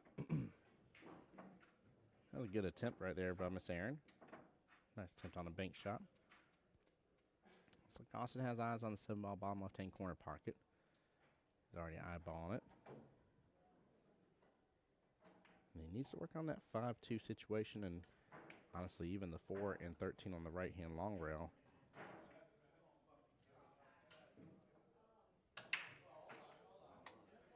While he's working through that here, let's take a quick look back at the main table here, if you will. Matchup number 2 between Robert and TJ.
Sorry, guys. Just having a conversation with the ref just a moment ago. He's trying to figure out what time they started play.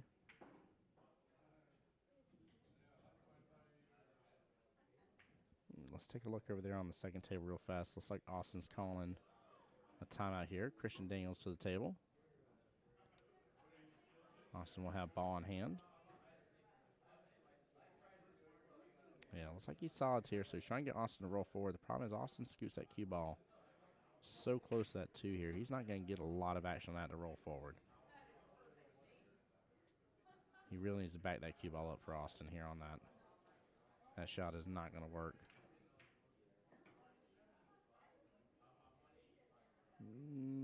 He got forward a little bit, but did not get in the window Christian was trying to get him to. Again, you want a little bit of distance here. That gives the cue ball time to pick up its speed, actually continue to roll forward.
Hey, what's up, Mikey? How you doing, sir? I do apologize here. Was checking on in. Dara and his team was coming on over to show some love and support to Team Unhinged here. If I understood correctly, they unfortunately did take an L there in the one-loss side bracket.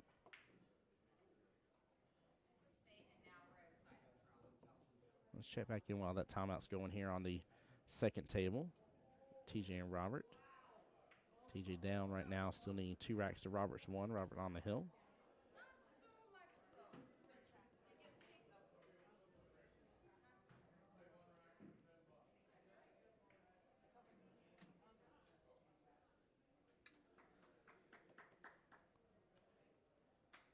Nice. Mikey Sandin doing good. 117.3 and Dakota 118.2. Let's go. TJ trying to load up here.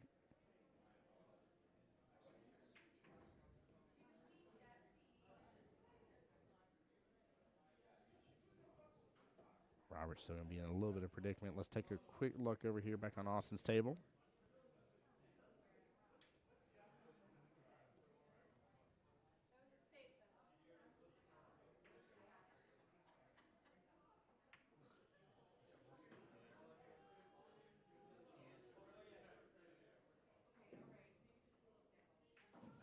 Austin handing over ball and handling that.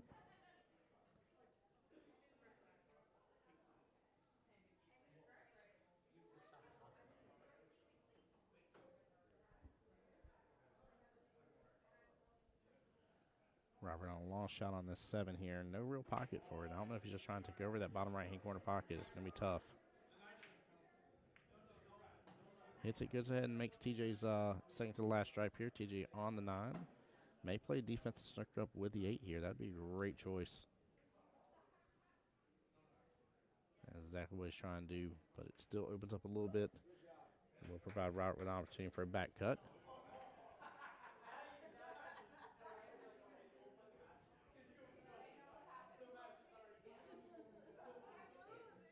Quick look at this here. Looks like a little back and forth, almost a little defensive battle with Austin and Aaron. Austin with a nice little 1-rail kick. However, the 8 ball has now opened up towards that bottom or top short rail.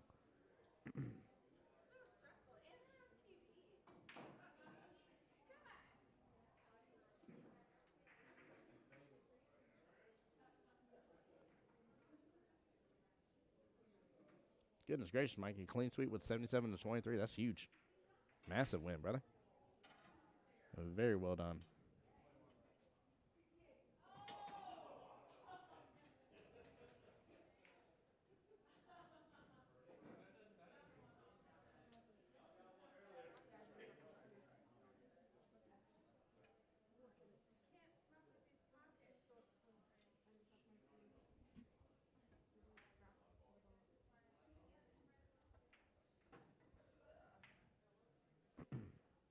I think Austin here asking for a timeout. Oh, nope. I was about to say, I thought he had a timeout just a second ago. Real quick here, let's take a quick gander. TJ and Christian there. Taylor the 8. Austin still on this 5 ball. Good pot, but he's going to be left all the way towards that bottom left-hand corner. Could end up going at the bank for this. Kind of shrugging his shoulders here. I don't know if he's just going with the flow on this shot. Yeah, he's going to go for the bank.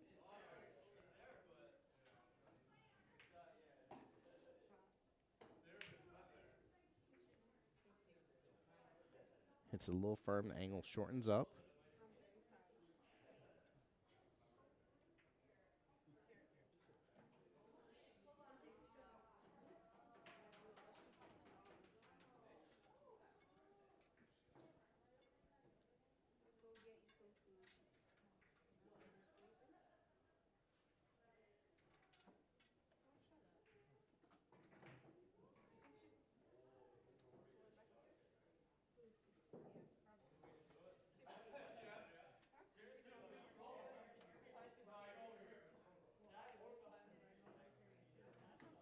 Looks like he's hitting a little bit.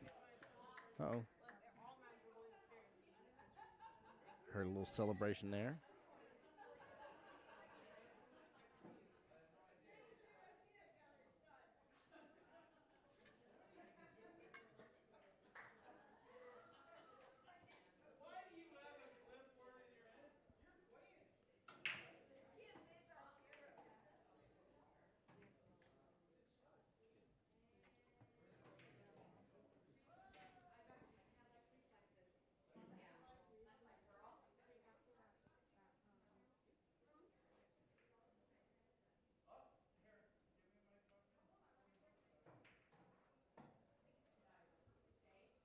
She will get that, making it even 1-1. So both players now on the hill. Team Rack Attack will get their third team point.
All right, guys, sorry, I'm back here. Mr.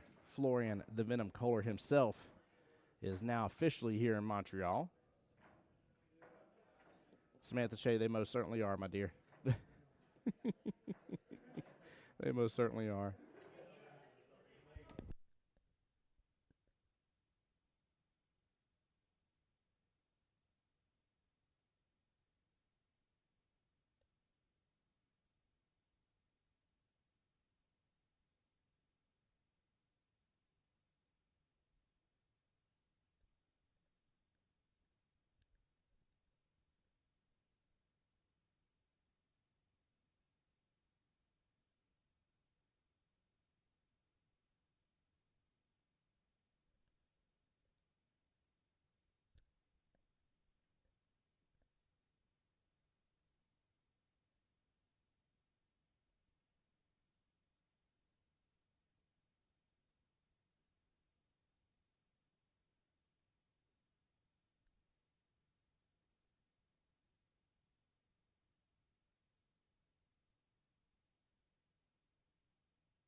Sorry, I had to check in with Pascal here, guys.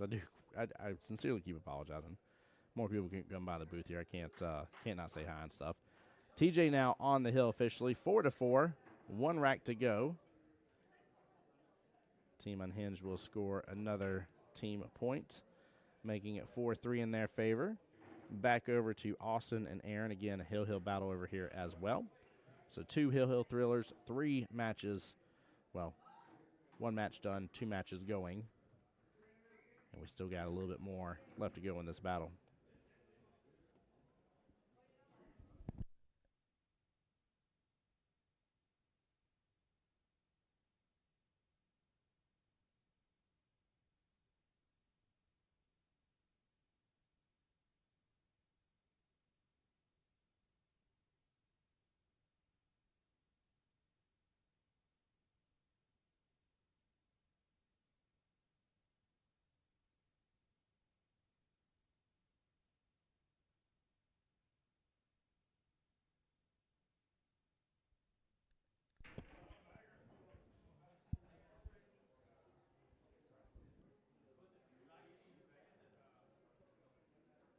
It's it's such a huge compliment, by the way, and Serge over here from the team, the Winning Stroke. I gotta give a shout out, by the way. Y'all know who Florian the Venom Kohler is. Y'all know what he's world renowned for. This man's trick shot artist galore, has a gorgeous, gorgeous table and setup at his own house. And he walked into this room, looked at the arena table, looked at the setup with the dual lights and everything. He's like, man, this is absolutely beautiful. And I was like, it is. He's like his surgeon team. He's like, he knew exactly who did the work on this table too, and had the setup.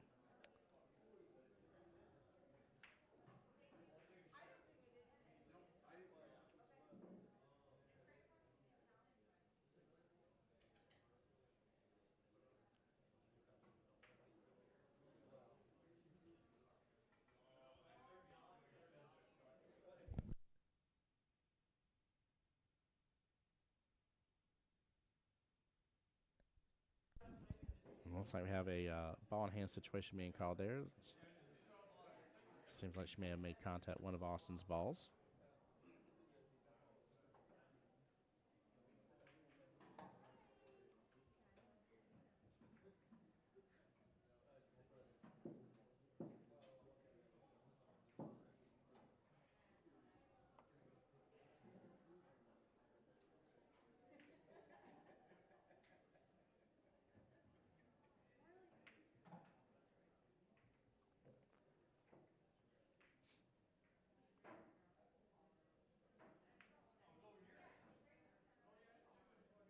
Good try by Austin there on that right-hand side pocket. Cue ball's going to drift back up table a little bit.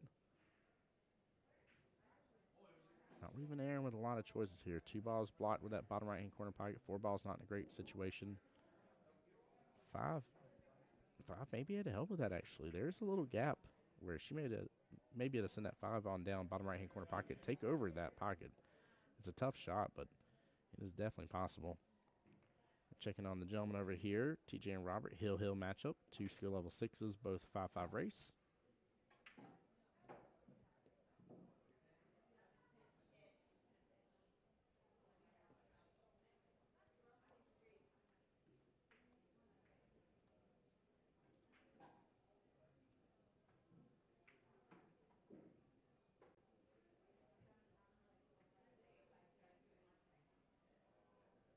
Casey over there on the YouTube side saying it's crazy that both teams are Hill. Yes, it is. Yes, it is. And if you look at the score, even the overall team score is almost, tied up as well. So it is kind of interesting how this is going.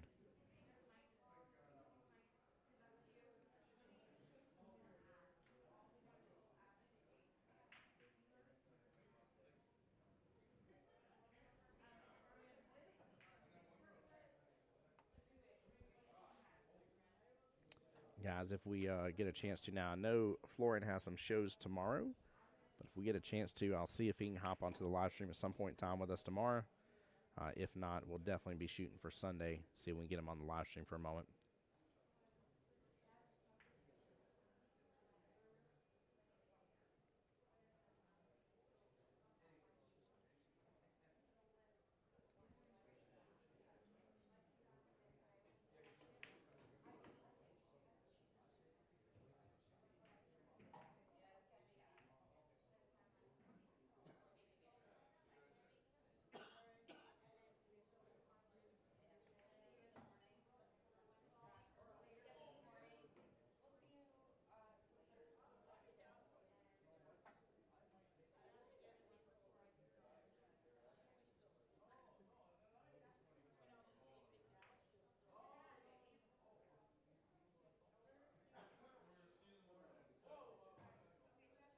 Oh, Casey, you're lucky.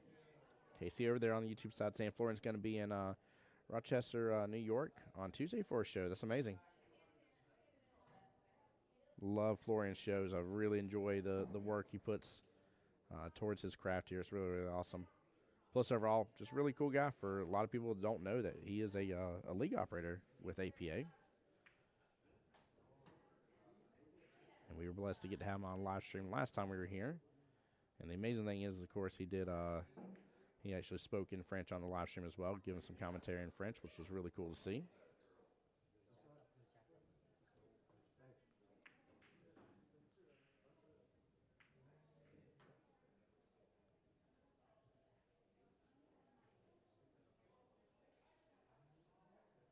And it's a free show. It's going to be fun. Yeah, it is, Casey. Yes, it is. Guys, if y'all have not seen a Florian, the Venom Kohler trick shot show, you are missing out. Absolutely missing out. Fun fact, so last year, and I had to crack the joke to him this time around just to just mess him a little bit. Last year, Q's got lost with the airline. Airline couldn't find them.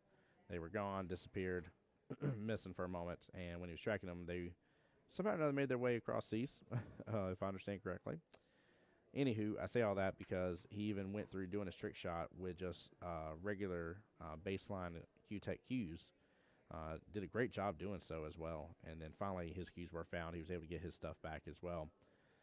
But it was definitely a funny moment in time because every chance that somebody got to ask in the stream, they're like, hey, Florian, what happened with your cues? Are your cues, did you find your cues yet? It was haunting him like a bad nightmare. It was pretty funny afterwards. At first, it was like, oh, no, please don't ask this man one more time if he's found his cues. This is such a sore subject. Ref being called in and watched the shot here on the 8-ball.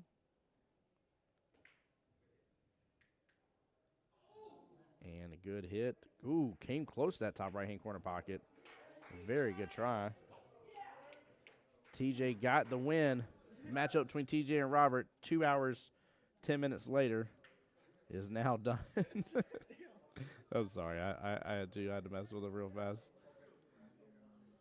They went the gauntlet. They went the gauntlet.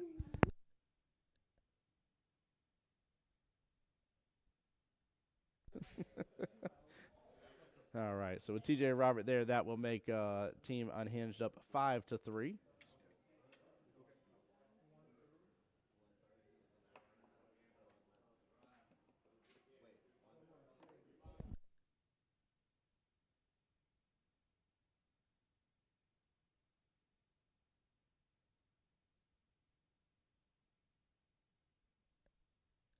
Miss Susie over there saying, way to go, TJ.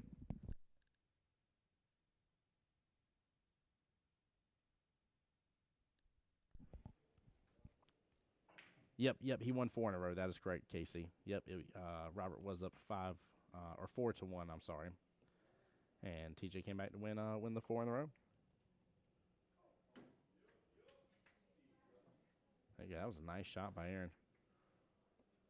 I'm going to see who they're putting up on the next table. Second table there, we'll update the score and stuff from there. Because this matchup is almost over one way or the other here, both Hill.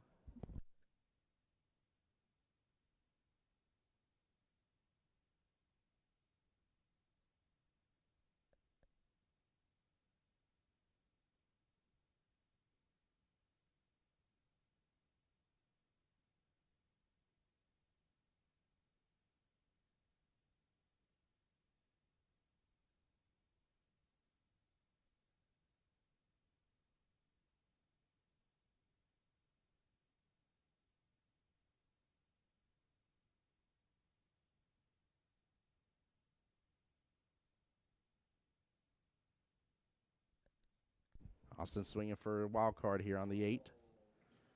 And that will be 8 wrong pocket going in favor of Miss Aaron getting the win. So Rack Attack will get the win there and make it 5-4 in favor still of Team Unhinged. Right now, Unhinged has 2 wins. Rack Attack has 1 win. Very, very important on that. Very important aspect in case this comes to a Hill thriller. Or comes to a tie, forgive me.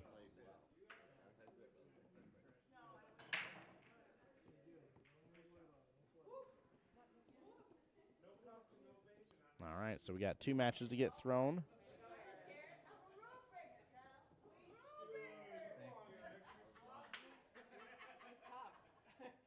He beats me daily, all the time. All right, and no Christian here. Let's see if we can find out who the other opponent is.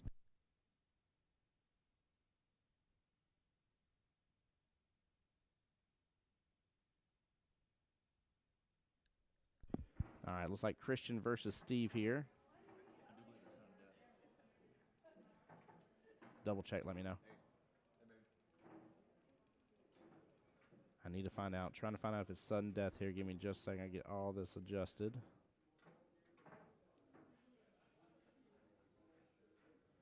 Don't mind everybody walking through, rocking the camera for a moment here, guys. Sorry.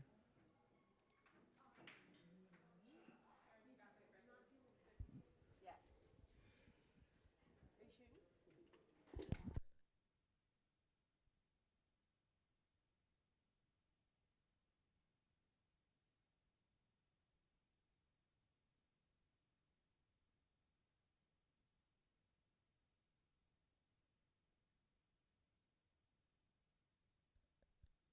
All right, both matches are sudden death. So first rack will be worth 2. Second rack will be worth 1.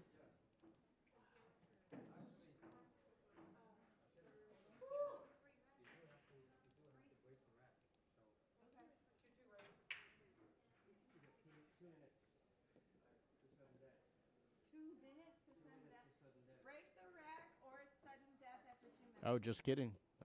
We are 2 minutes away from sudden death. They're on the clock. So Christian's match will not be sudden death now.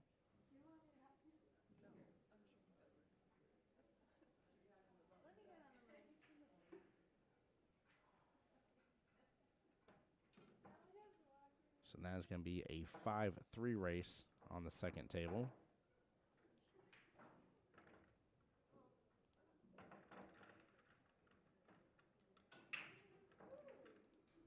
And right now, they are running the risk of sudden death on the last table here. The rack has got to be struck in time. Again, the rules about the rack being struck is what it's about. 1 minute. Ref is on standby with that.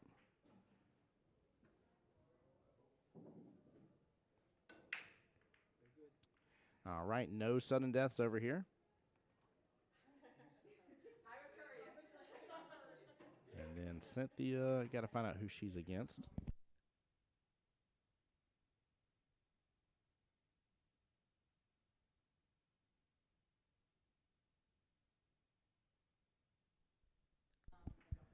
All right, so we got Miss Carla, skill level 3. And she is against Miss Cynthia, skill level 3 as well.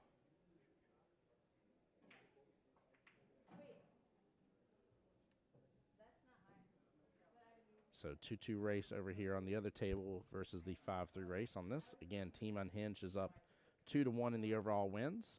So in the event of a tie, Team Unhinged, if they get a third win, would win overall.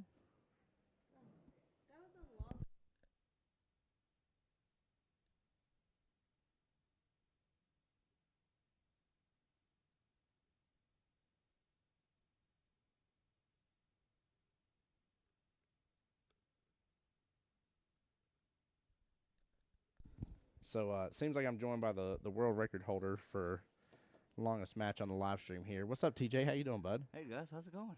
It's going well, man. How are you doing, though? Oh, I'm exhausted, ain't gonna lie to you. I'm really Brother, were you about to fall asleep over there? What was going on? No, I was just trying to stay tuned in, stay dialed in, really. Just trying to keep focused the entire match. It was brutal. It was definitely a tough one for sure, man. That was the epitome of running the gauntlet, without a doubt. Yeah, no, that was probably by far the longest match I've ever played, I ain't gonna lie to you. I'm a little surprised. Y'all came super close to it being sudden death. Yeah, that was brutal. I didn't realize my match was taking that long. Like, it was just, I was trying to think about every little thing, go through everything possible, what I can and can't do, and just grind it out while I was watching everybody else play next to me. I was like, Jesus. A couple times I had to walk up to Wendy and them, just try to get talk to them. You know what I mean? Yeah. Try to keep them encouraged and try to keep myself in it as well. I mean, that dude's tough. He's tough. He got out early on me and everything. Yeah, he did. I think it was 4-1 was the was the initial there, and you made the comeback, winning 4 in a row. Yeah, that was rough. It's probably the longest 4 racks of my life. Ain't gonna lie to you. Oh yeah. Susie, Casey on the YouTube side, April over there giving you props for the win. Hey guys, how's it going? It's been glad to see everybody here, supporting everybody. It's definitely a fun tournament if everybody gets a chance to come out and play it. Yeah, it's definitely a good time. I mean, it's brutal, but it's a fun one. Oh yeah. Yes, it is. I mean, I've seen a lot of great matchups so far. I mean, I've been walking around turning a lot of tables. So, there's definitely a lot. It's a big match for Christian and Cynthia both. Yep. And oh, wow, what a breakout. especially with Cynthia's match. That's a 2-2. And right now y'all are up in the wins 2-1 right this second. So if Cynthia gets the win, she'll close out. Christian won't have to play the rest of the matchup. No, but I mean, anything can happen here at this point. Anything can happen. Mm-hmm. Yep, definitely can. It's a battle from here on out, that's for sure. I mean, Yeah. it's a long night. It's almost 2 o'clock in the morning. Yep. Everybody's feeling it. Trust me, I definitely was. This team plays good, though. They play really good.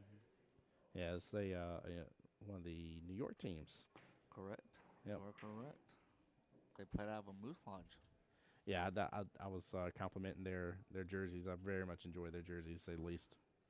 I like the whole situation because it's funny. A buddy of mine who is Canadian, and he'll be like, "There's a moose on the loose, eh?" And I laugh every time he says something like that. Wow. What a little twofer shot. What was that? That was amazing. Wow. I mean, you can't even be mad at him on that one. You're like, No, you can't. I guess Florian comes into the area here and inspires Mr. Steve. Oh man. Christian's definitely got out for him. Casey saying race to 6. If you're talking about the overall team score, it's a race until it's mathematically impossible for the other team to win. However, usually that's a race to 7. In this case, it'll be a little different. We'll get closer to that as these matches continue on. I'm out of breath.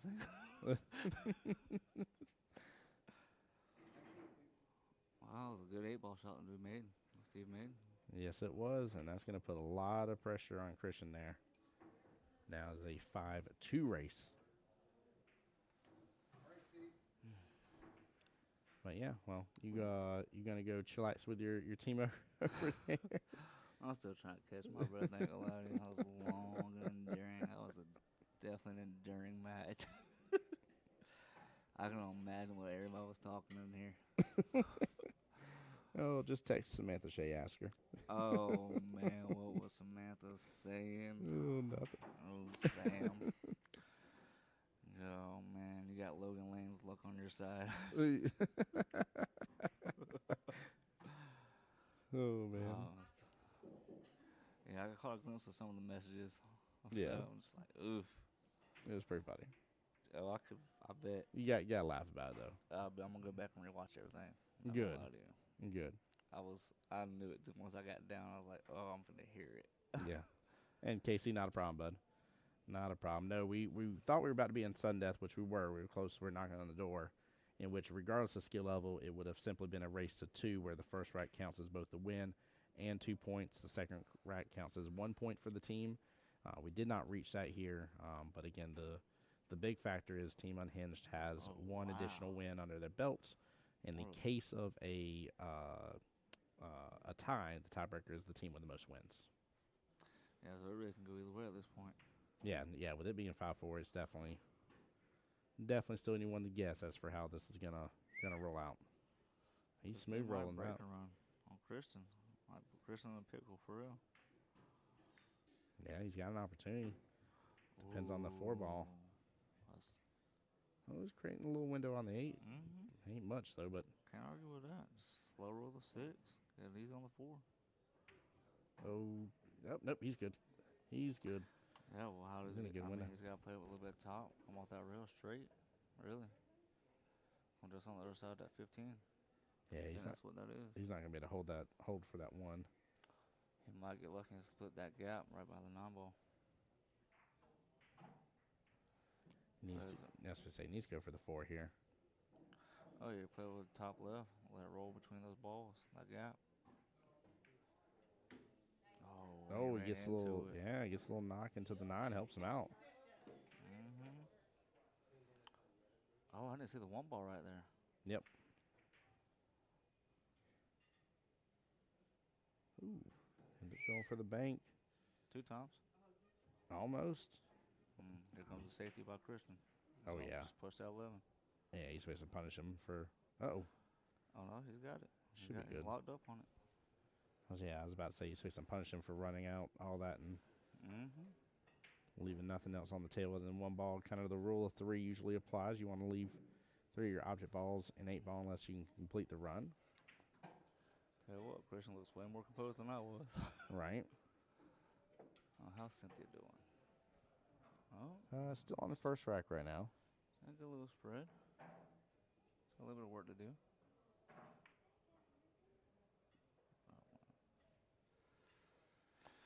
Well, I'm going to go back over here, read these comments, and give timeouts when I need to give them. All right, sir. You be blessed, TJ. Appreciate All right, you. brother. Yes, sir. Later, man. Oh, Lord. TJ cracks me up, dude.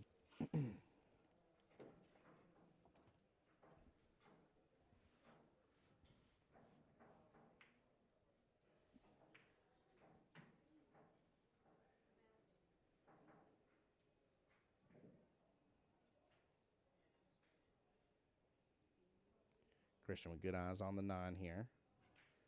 Gonna allow the cue ball to drift on down just a little bit. Now, I'm assuming he's going to try to finish everything off on the top part of the table, top half of the table. And then work his way on down.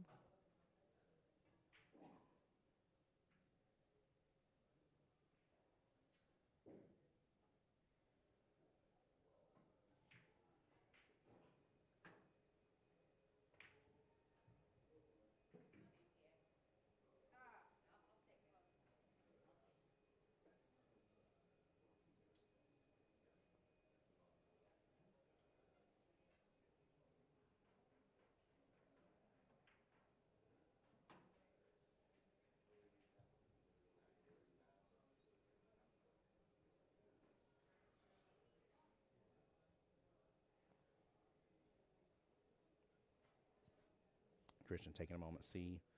I'm assuming the breakout situation is gonna occur.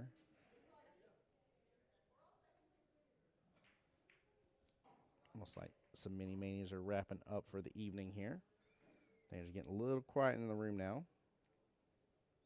Nice breakout by Christian though on that. Sends the 14 ball down here to the bottom short rail.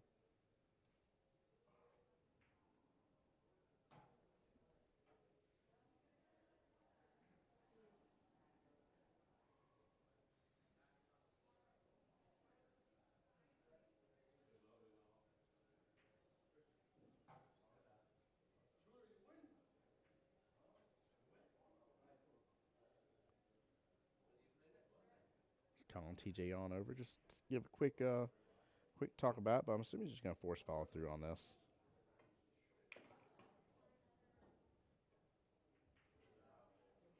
Heard that? It's all good. I don't blame you. I would have been saying the same thing. You haven't given me a hold on anything, man. It's all good.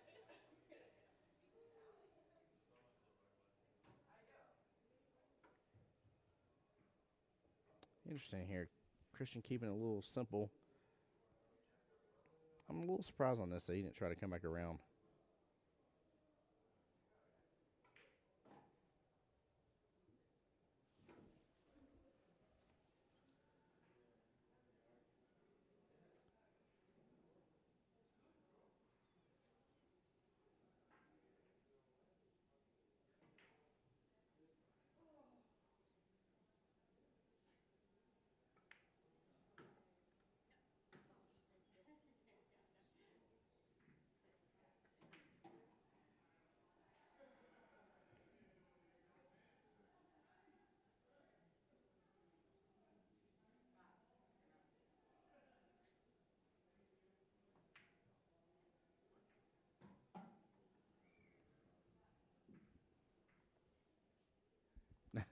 Logan says donkey meeting. What are you doing, Logan?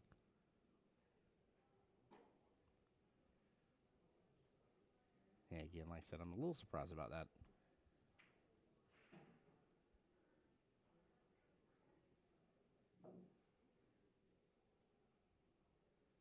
Huge opportunity for Steve here. Going to get rack attack, another point on the board, but also just put major pressure against Christian.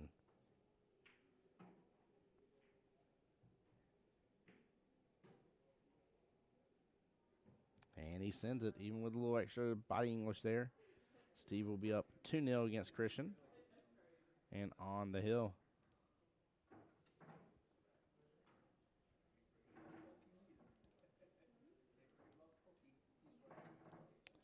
So now with it being 5-5, Steve could potentially get another 2 more points here, potentially putting rack attack up 7-5.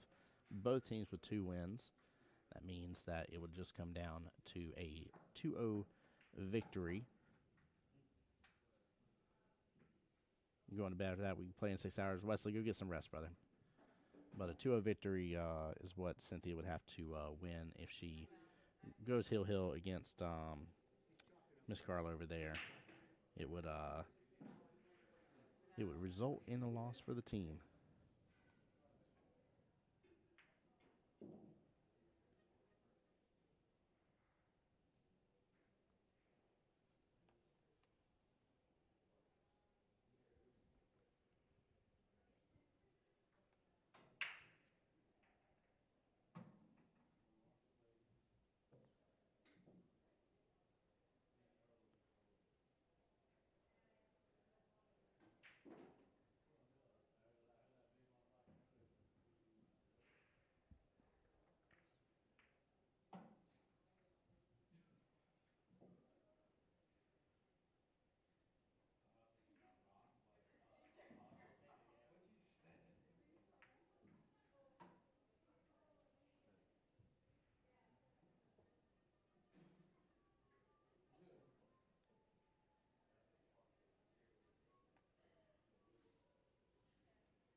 Take a quick check-in here on Cynthia versus Carla's match. Rack number 1 here. Again, race to 2.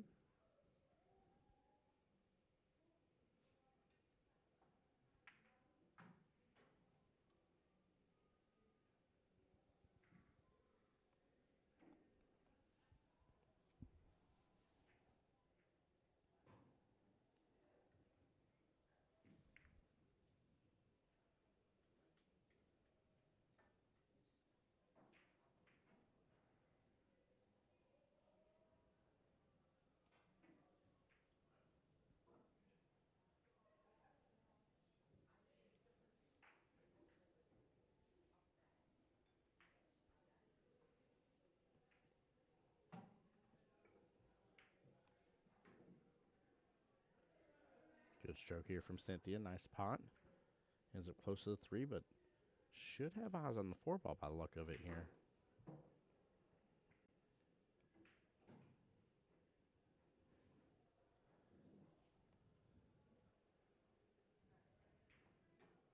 As I do apologize, there's a lot of movement. As you know, the scaffolding that's in here, we have our cameras attached to. But it seems like everybody's getting a little restless here, so a lot of movement between scaffolding here, causing a little bit of shaking on the cameras. I do apologize. There you go. Seems like Christian's right in stroke now. Working through the table just fine. Timeout here by TJ to Cynthia. I think he's trying to get her just to play defense, but should take a look at that 4 ball again.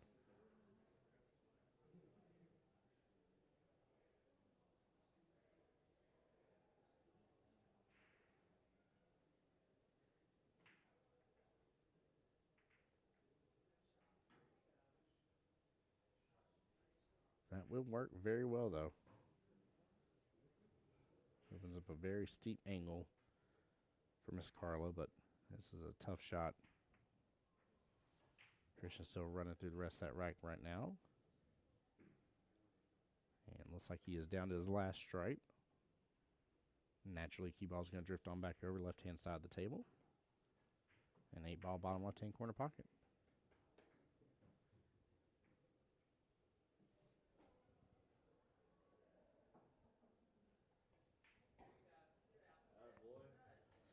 And that would be a good out for Christian there, making it 1-2. Carla with a nice hit on her 13. Cynthia back to the table. And it looks like 8-ball's playing blocker for Oz to the 3.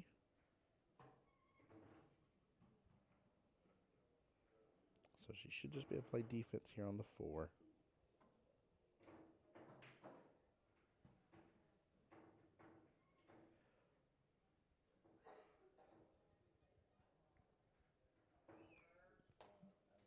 And a good defense it will be. Getting some fist bumps from the teammates here.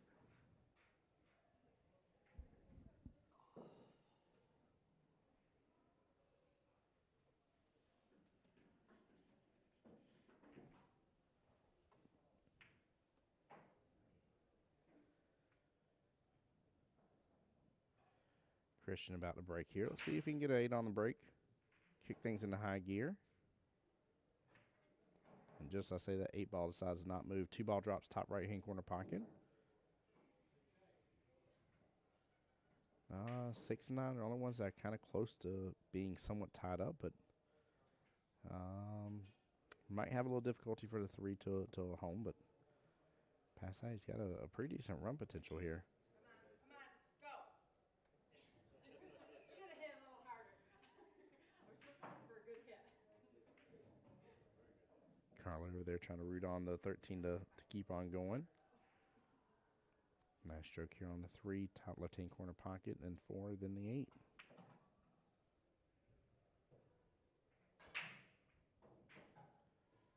Great opportunity here. So even if you mess up on the shot, you rattle the pocket here, you take it over from the 13.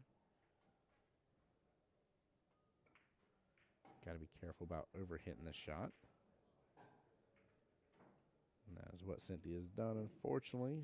Drift that cue all the way back down.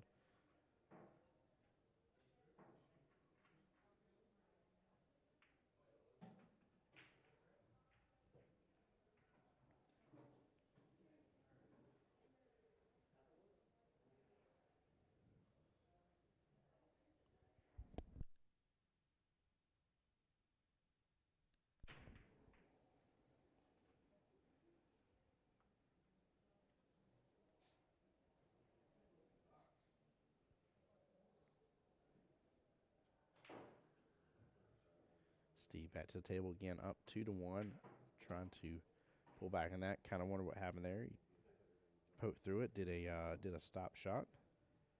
He's still good though. He's able to get a good run going. Let's take a quick look here. Miss Carla back at the table. 13-ball top left-hand corner pocket. Cue ball's going to drift between the 2 long rails. She overcuts it, ends up on the right-hand side of the table after it's said and done. Cynthia with a tough shot here. This is one that's tricky for most people. Got to hit the rail and the 4 at the same time to send the 4 properly down to the bottom left-hand corner pocket.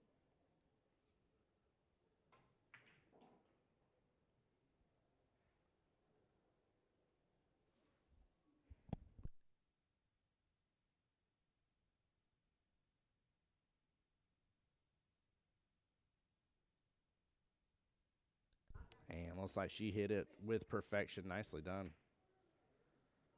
Very well played.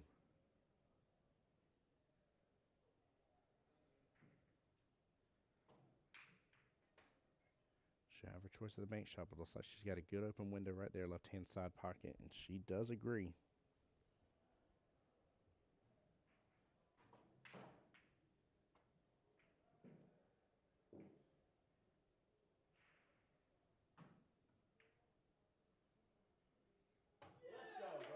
And cheers tell you that she made it. Nicely done.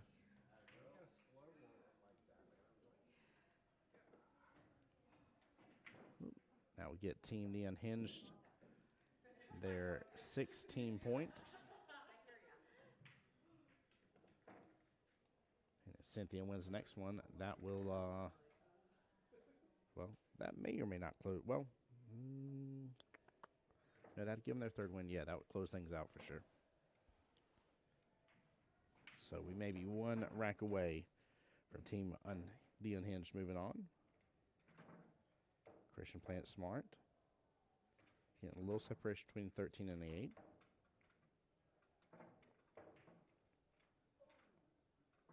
Steve with great run potential here, though. EJ over there claiming credit. He said, I taught her that shot. EJ, what no good are you up to?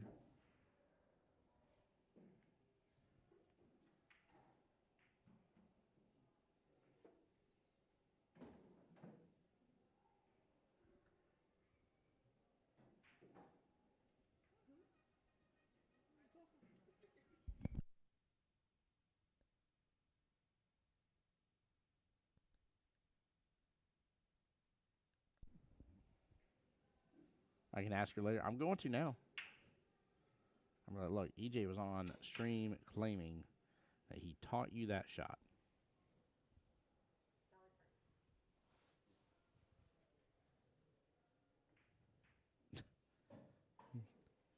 TJ says I'm here to stay after he's messed with some of the banners there on the side.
Steve with a nice attempt there with that combo that was going on.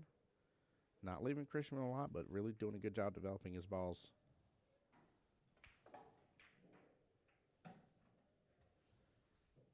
Christian's going to go for the one-rail kick. Bottom end of the 8. It's good hitting on it. Cue ball rolls over there, left-hand side pocket.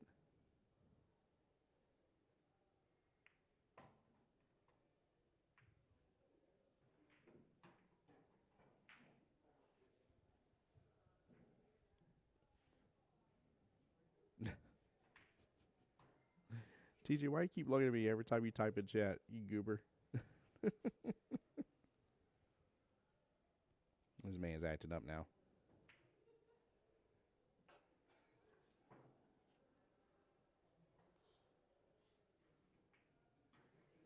All right, a little timeout action.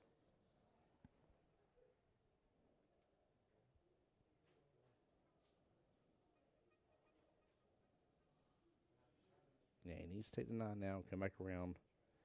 Have eyes for that 15, same pocket, top left-hand corner pocket. Then take the cut shot, even if it's a long cut shot, on the 13, bottom right-hand corner pocket. Pot the 8, top left.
Oop, he's going to get some love from the table there. Yeah, EJ, I definitely agree. I think there was a better way to do that run.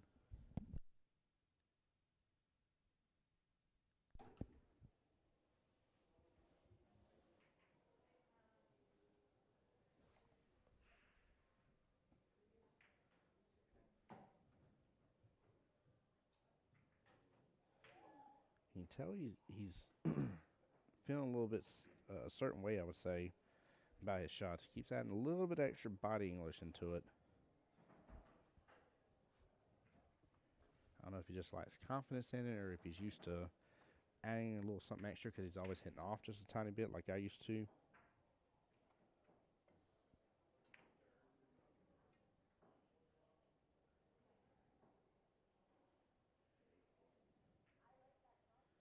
Very, very tough shot here for Steve. Bottom right-hand corner pocket.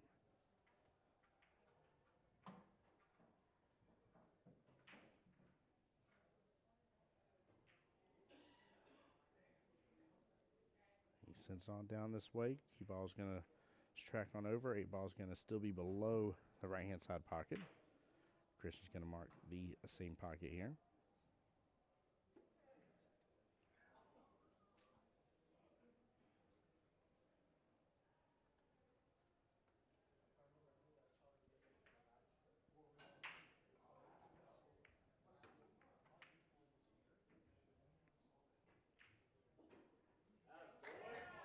There we go. Good out by Christian. 2-2. Christian still needs 3 more to get the victory. Back over checking on the ladies. This is Cynthia at the table now for Team The Unhinged versus Miss Carla. Carla's just come on back.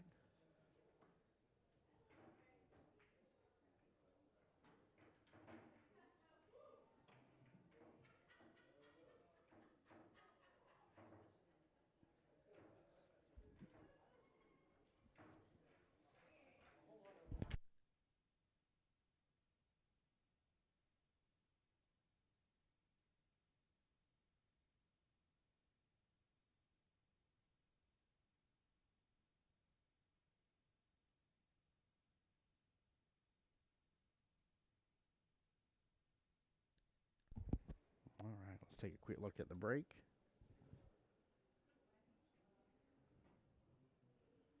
Nothing on the break. It'll be Steve's choice here. As for what he decides to go after, but I'm assuming it's going to be a solid here. Probably 1 ball, bottom right-hand corner pocket. To get the run started, you got a couple stripes tied up above the 3-4, 3-4 tied up outside the right-hand side pocket. Keep on drifting down here. You got the 5, looks like the 11 and 9.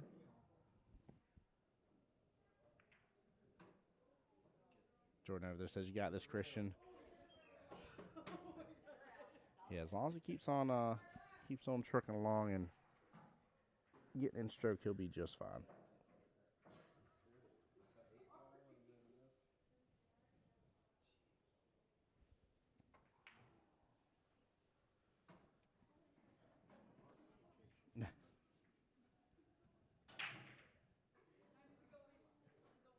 Seems like we had a little bit of danger on a potential early 8 there on the other table for a second.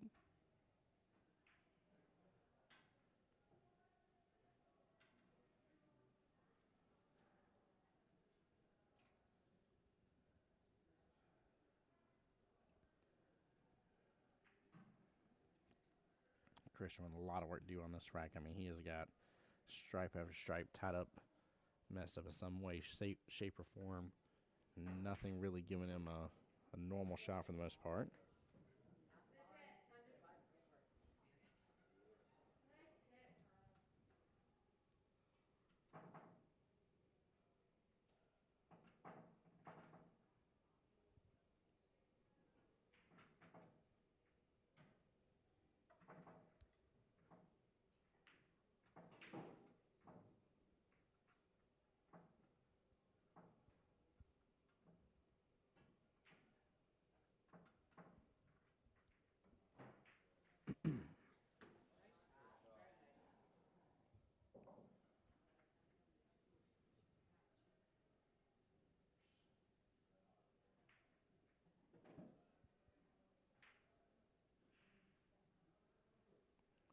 And Cynthia, we see on the screen for Team the Unhinged. Going for a shot all the way downfield, bottom left-hand corner pocket.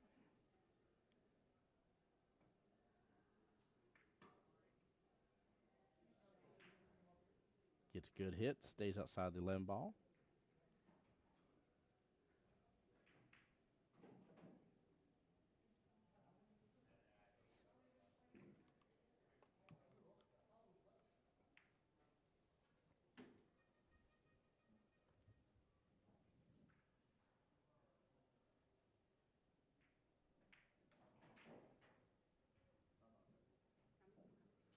All right, TJ calling a timeout.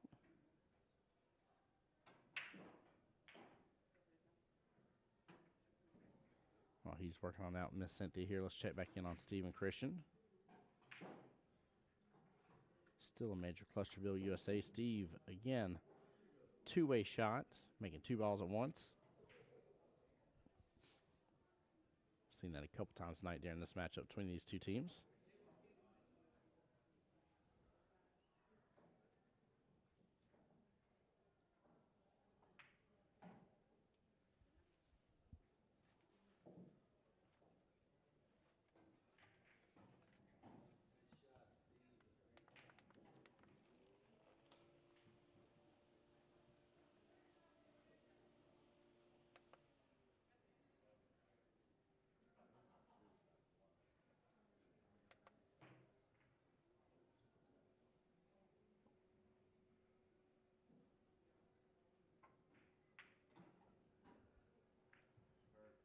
Steve with a nice shot there, top left-hand corner pocket. Looks like they had a great timeout over there with Cynthia versus Carla's match. TJ came to help out a little bit.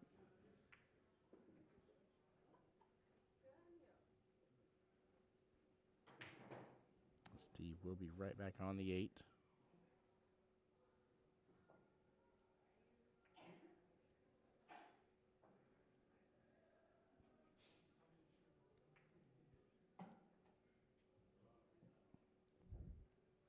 Steve trying to determine where he wants to take this 8 ball. He does have marked bottom right-hand corner pocket, but he's worried about the scratch right-hand side pocket.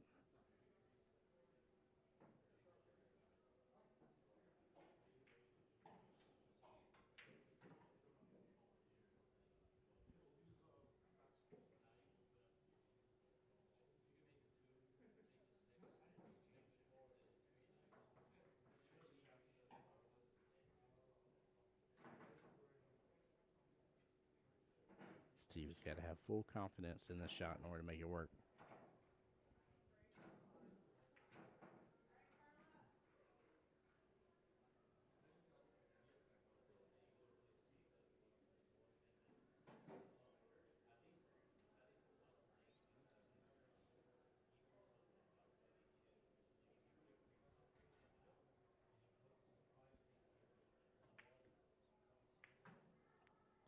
Going for the back cut here, right-hand side pocket. Very tough one. Crisscrosses on over. It will still stay below the bottom half of the table. Good try. I like the fact Steve's really thinking outside the box on that one. Checking on the lays again here. Cynthia at the table.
Definitely good shot choice by Cynthia here for those just tuning in. Keep in mind Cynthia and Carla's match both, actually, I'm sorry, Cynthia up 1-0 right now. Forgive me. But it is a 2-2 match. That was a nice lead by Cynthia, though. Great shot by Carla. Very well played. Well, she's lining up here on the next one. Let's take a look, see how Christian's doing over here. Tough uphill battle against Steve. Steve up and on the hill.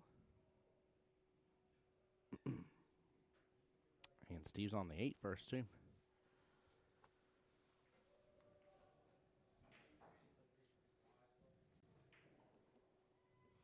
Carla with a small miss there. Cynthia will have great opportunity here to actually complete this little tic-tac-toe. Take a look here, see if Christian got any of the breakouts. No, looks like he was trying for it just a second ago, but might just go for the defense.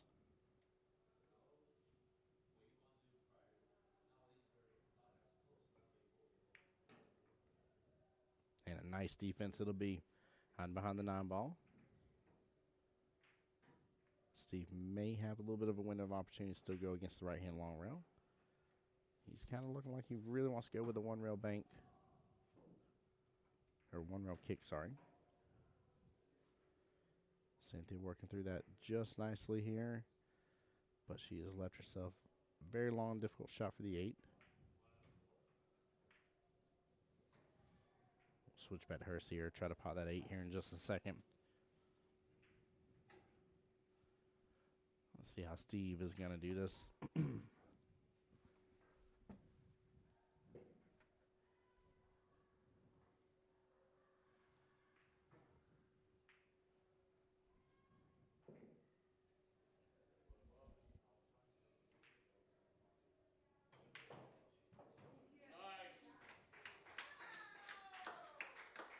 And looks like Steve got the win on that one. Very nicely done.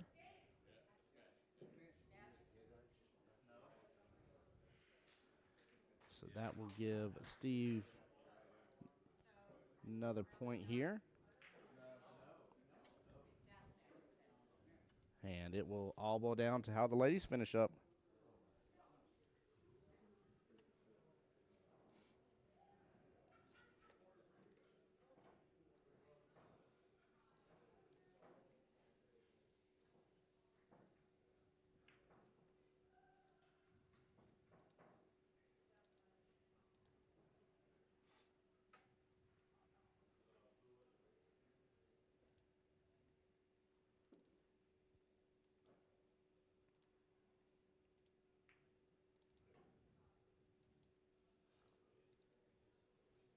So now both teams have 6 points. Both teams have 2 wins.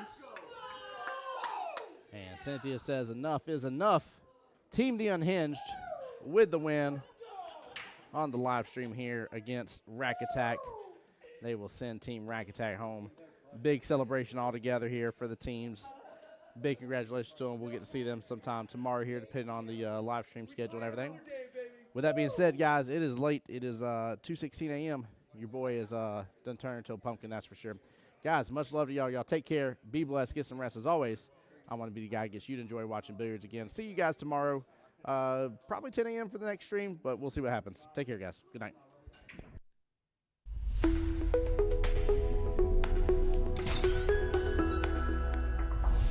The voice of Jacksonville Pool.